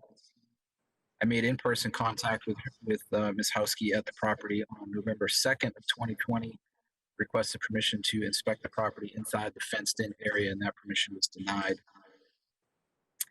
I did make in-person contact with property owner Ryan Medeiros at the property on January 21st of 2021. I explained he was familiar with what was going on. I went over it with him again.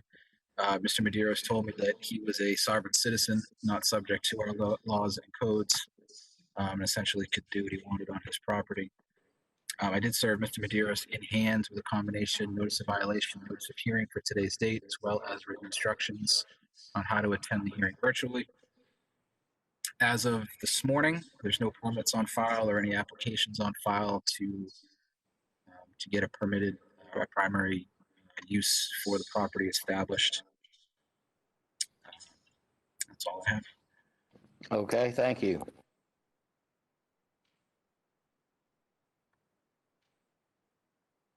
And I'm sorry, as of January 21st, all violations still remain.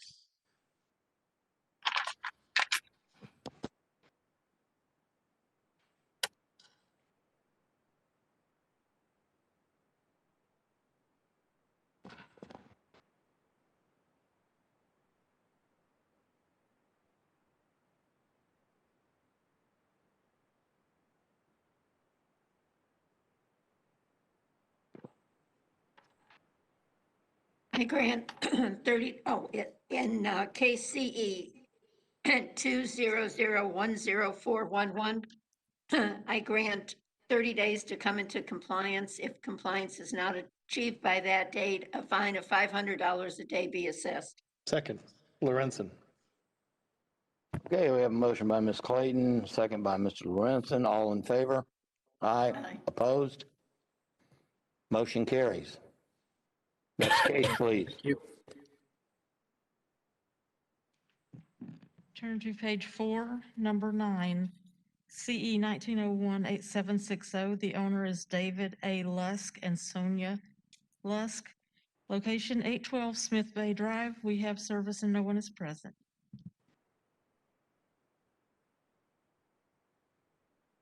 Officer, go ahead.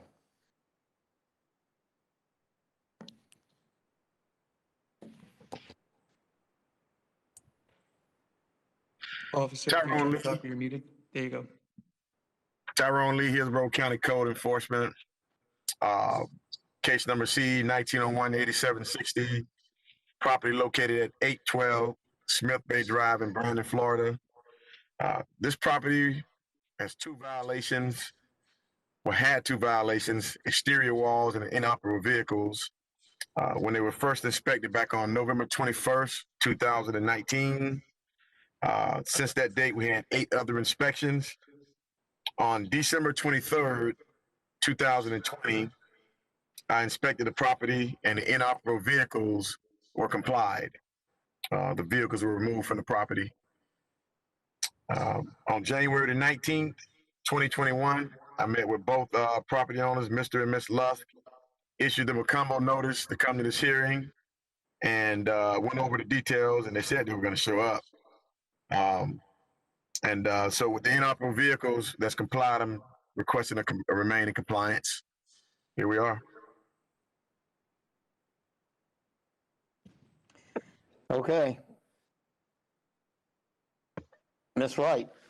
So before I do a motion, the inoperable vehicles, you're asking for a remain in compliance, and then the exterior walls is still in violation? Yes. Okay, all right, thank you. You're welcome. I move in case number CE 19018760 that based on the evidence presented, I find that for item PM 12.5 inoperable vehicles. Sorry, one second.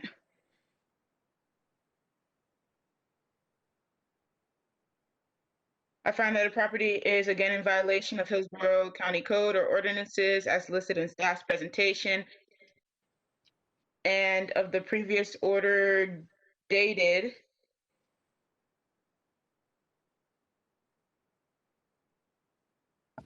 Ms. Wright, can I jump in here to help you a little bit? Yeah, because I think I'm reading the wrong one. No problem. Yeah, we have the no one present making motion group, which makes it a little simpler. Do you want me to take this one since it's multiple parts? Yes, please. And I got it in front of me? No problem. I move in case CE 19018760, two-part motion in regards to item PM 12.5 inoperable vehicles. I find the property was in violation of Hillsborough County codes or ordinances listed in the past presentation. Further, I find the property is now in compliance with this code provision in order that it remain in compliance with this code provision. In regards to item R11.7.2 exterior walls, I grant 30 days to come into compliance. If compliance is not achieved by that date, a fine of $200 per day be assessed. I second that. Okay, we have a motion. We have a second by Ms. Wright. All in favor? Aye. Opposed? Motion carries. Next case, please.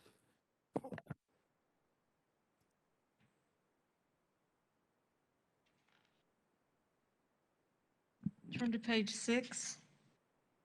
Number 12, CE 2000-1642. This case is pulled for lack of service. Number 13, CE 2000-1643. This case is pulled for lack of service. Number 14, CE 2000-6108 is pulled for lack of service. Page 7, number 15, CE 2000-6110. The owner is Nelson and Daisy Vivas, 3108 Laurel Lane. We have service and no one is present. Officer, go ahead. Officer Dennis Sweeney, Hillsborough County Code Enforcement. This property came to Hillsborough County on April 29th, 2020. The property is a vacant lot and there's no foreclosure case on the residence. Upon my site visit, I've observed that the property was being used for outside open storage, improper use of zone for an accessory use without a primary use, and accumulations on the property. I received, after requesting a notice of violation to go to the owners of the property, I received a phone call from a Mr. Diaz on May 9th, 2020. And we discussed the conditions of the property. And Mr. Diaz stated at that time that he was storing his construction materials there because he was planning on building a new home there. This case kept moving forward to this board meeting today due to lack of compliance. However, once I served notice to Mr. Diaz and his wife, Miss Vivas, they have submitted plans to Hillsborough County Building Department for a building permit for this location. The problem with that is at this point in time is there is a lag in time frame for building permits to be given once the permit or all the paperwork's been received and the plan's been reviewed. That time frame, I'm not real sure of the time frame that the building department has. I only know of hearsay that it could take up to 3 to 4 months before a permit could be issued by the building department. But that's where we're at today. Okay, are there any safety issues? No, sir, no safety issues. Okay. Yeah, just a question for officer. Have you confirmed that any paperwork has been turned in? The confirmation I have is Ms. Vivas has sent me an email showing me PDF forms of the applications. And I also received an email 2 days ago that it was received by the building department. Okay, all right.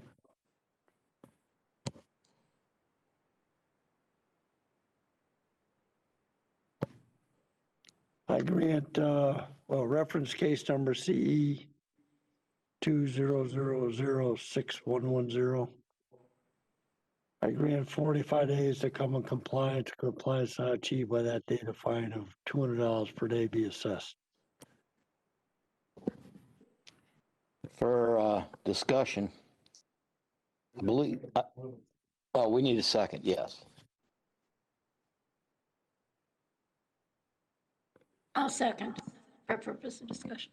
Okay, second by Ms. Clayton. For discussion, the officer testified that it's 3 or 4 months before the permit could be issued. And he says there are no safety issues. My suggestion would be to continue it for maybe 90 days and have them come back with whatever they have. Okay. All right, I'll withdraw that first motion, make a motion to continue this case till the April 30th, 2021 hearing. Second. Mr. Lorenzen, second. All in favor? Aye. Aye. Opposed? Motion carries. Next case, please.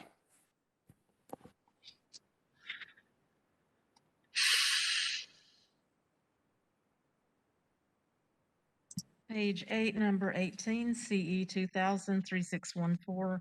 This case was pulled for staff. Page 9, number 19, CE 2001-4055. This case was pulled per staff. Page 11, number 24, CE 2000-3155. The owner is Marion Jack Glover III, 1703 Warrington Way. We have service and no one is present. Officer, go ahead. Yes, good morning. Officer Sadler with Hillsborough County Code Enforcement. Property in question is located at 1703 Warrington Way and is owned by Marion Jack Glover III. I first inspected this property on March 3rd, 2020 by myself, and it was cited for accumulation and outside open storage.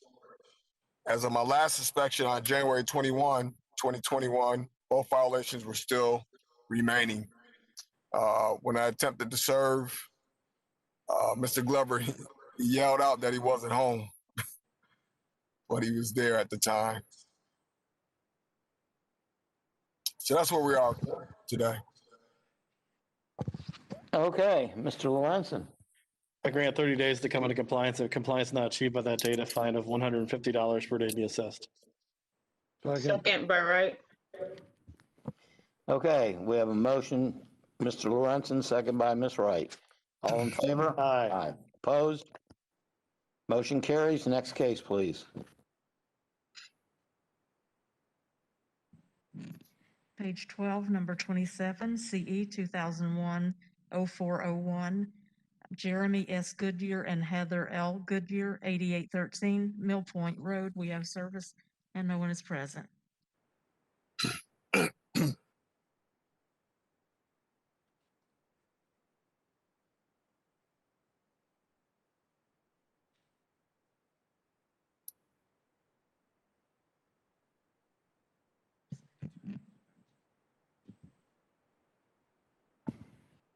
Ms. Head Officer.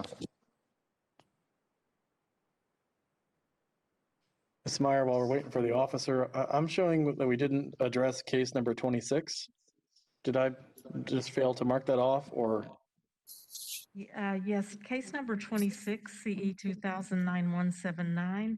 The violator is Hans H. Clocks and Randy S. Young, and the issue is on the right-of-way.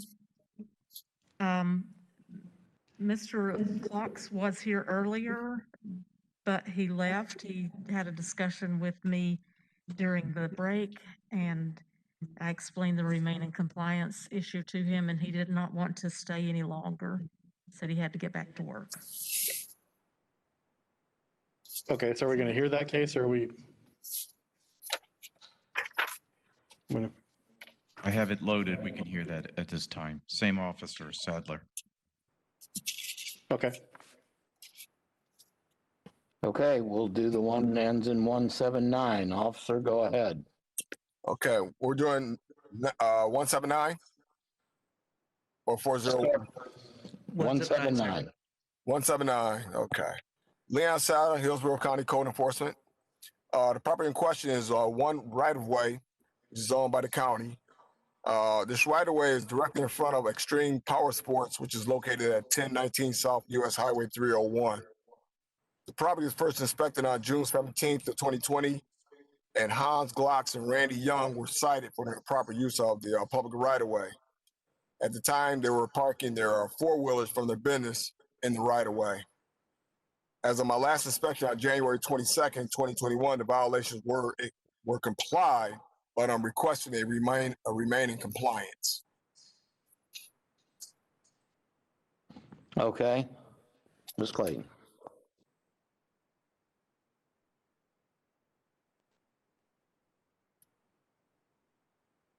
Did you say Miss Wright or Miss Clayton? It's Ms. Clayton. Okay.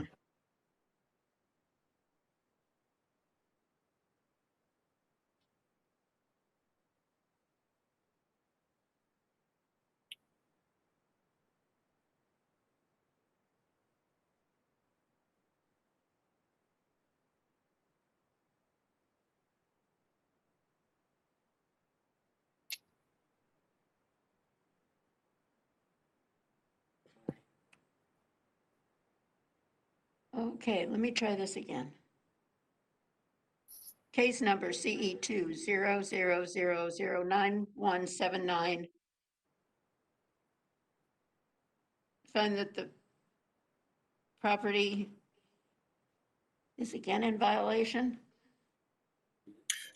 Yeah, what it was is you got a business that's directly in front of the right-of-way, and the business, they sell four-wheelers and motorcycles, and what they were doing was parking their motorcycles and their four-wheelers in the right-of-way.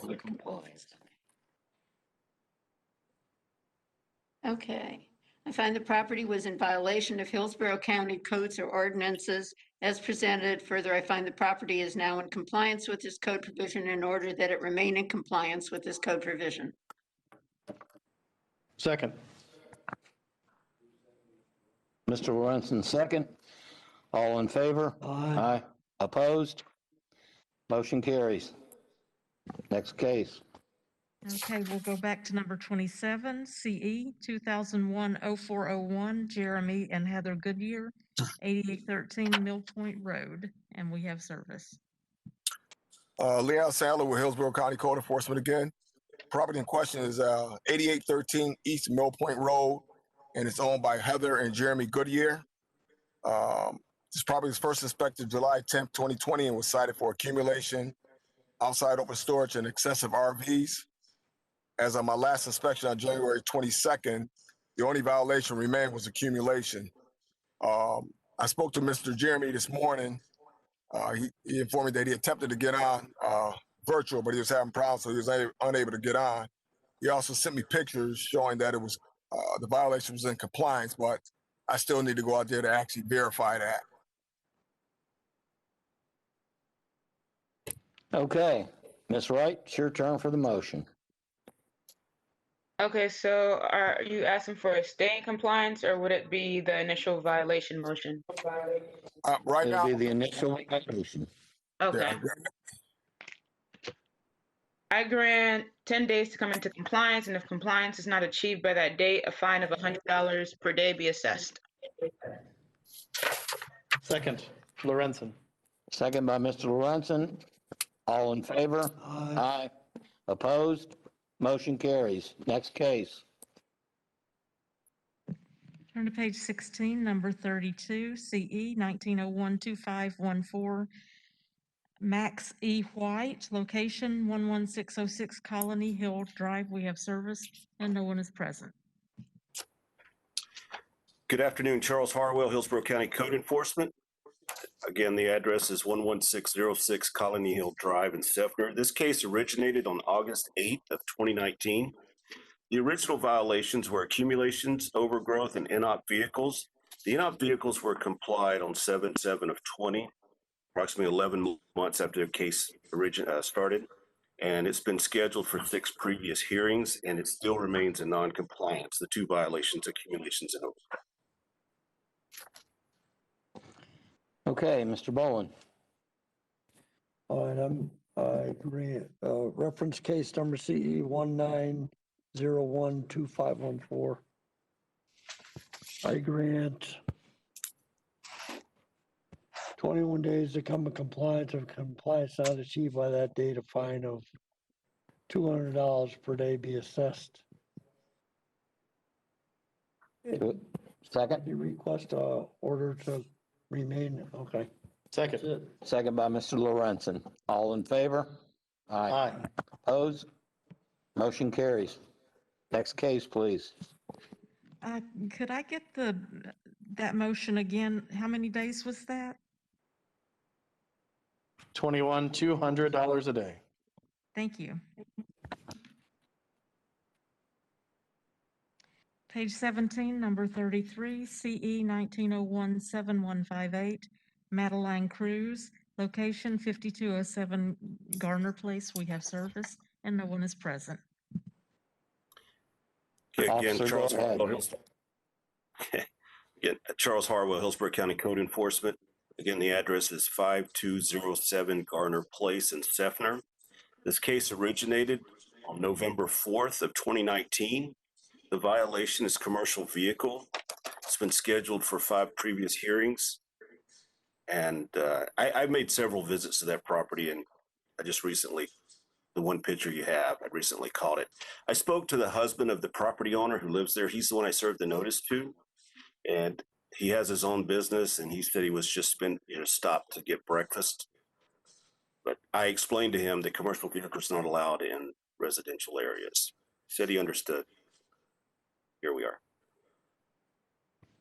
I grant 7 days to come into compliance. If compliance is not achieved by that date, a fine of $300 per day be assessed. Second by Ms. Clayton. All in favor? Aye. Opposed? Motion carries. Next case, please.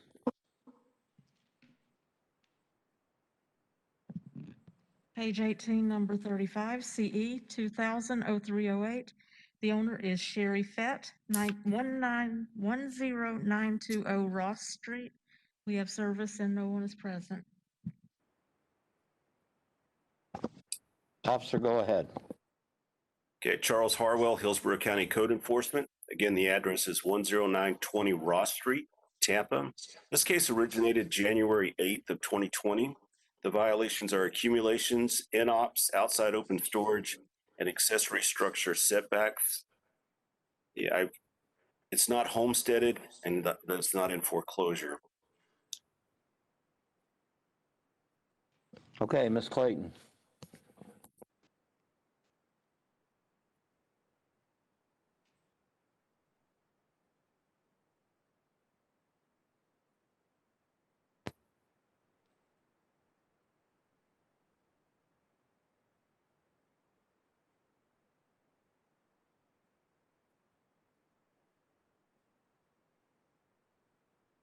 Do we have a second?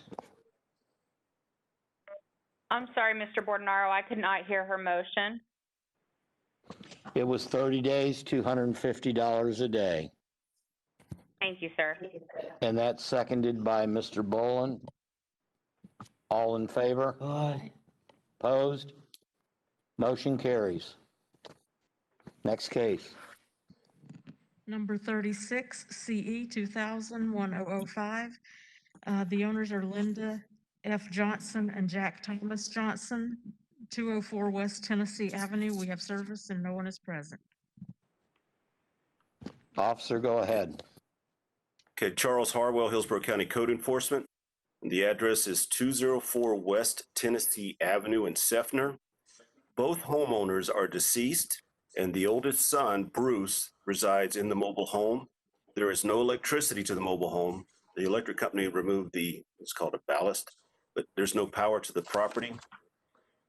The taxes have not been paid for first of all, the home is not homesteaded and it's not in foreclosure, and the taxes have not been paid for 2020, 2019, 2006, 2005, 2004, 2003, and 2002.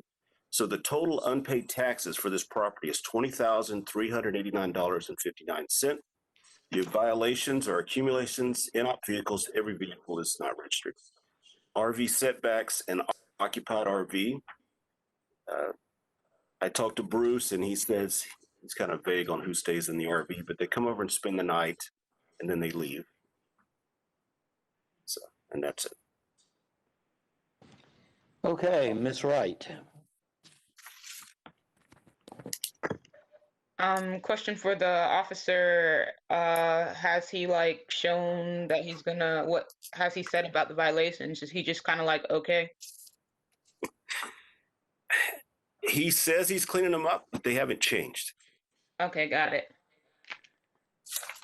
I grant 30 days to come into compliance, and if compliance is not achieved by that date, a fine of $500 per day be assessed. Second, Lorenzen. Okay, we have a motion by Ms. Wright, second by Mr. Lorenzen. All in favor? Aye. Opposed? Motion carries. Next case, please. That was $500 a day for the fine? Yes. Okay. That concludes the agenda. Okay, unless anybody else has anything, we are adjourned. All right, you guys have a good day. Thank you, Ms. Wright. Now, see.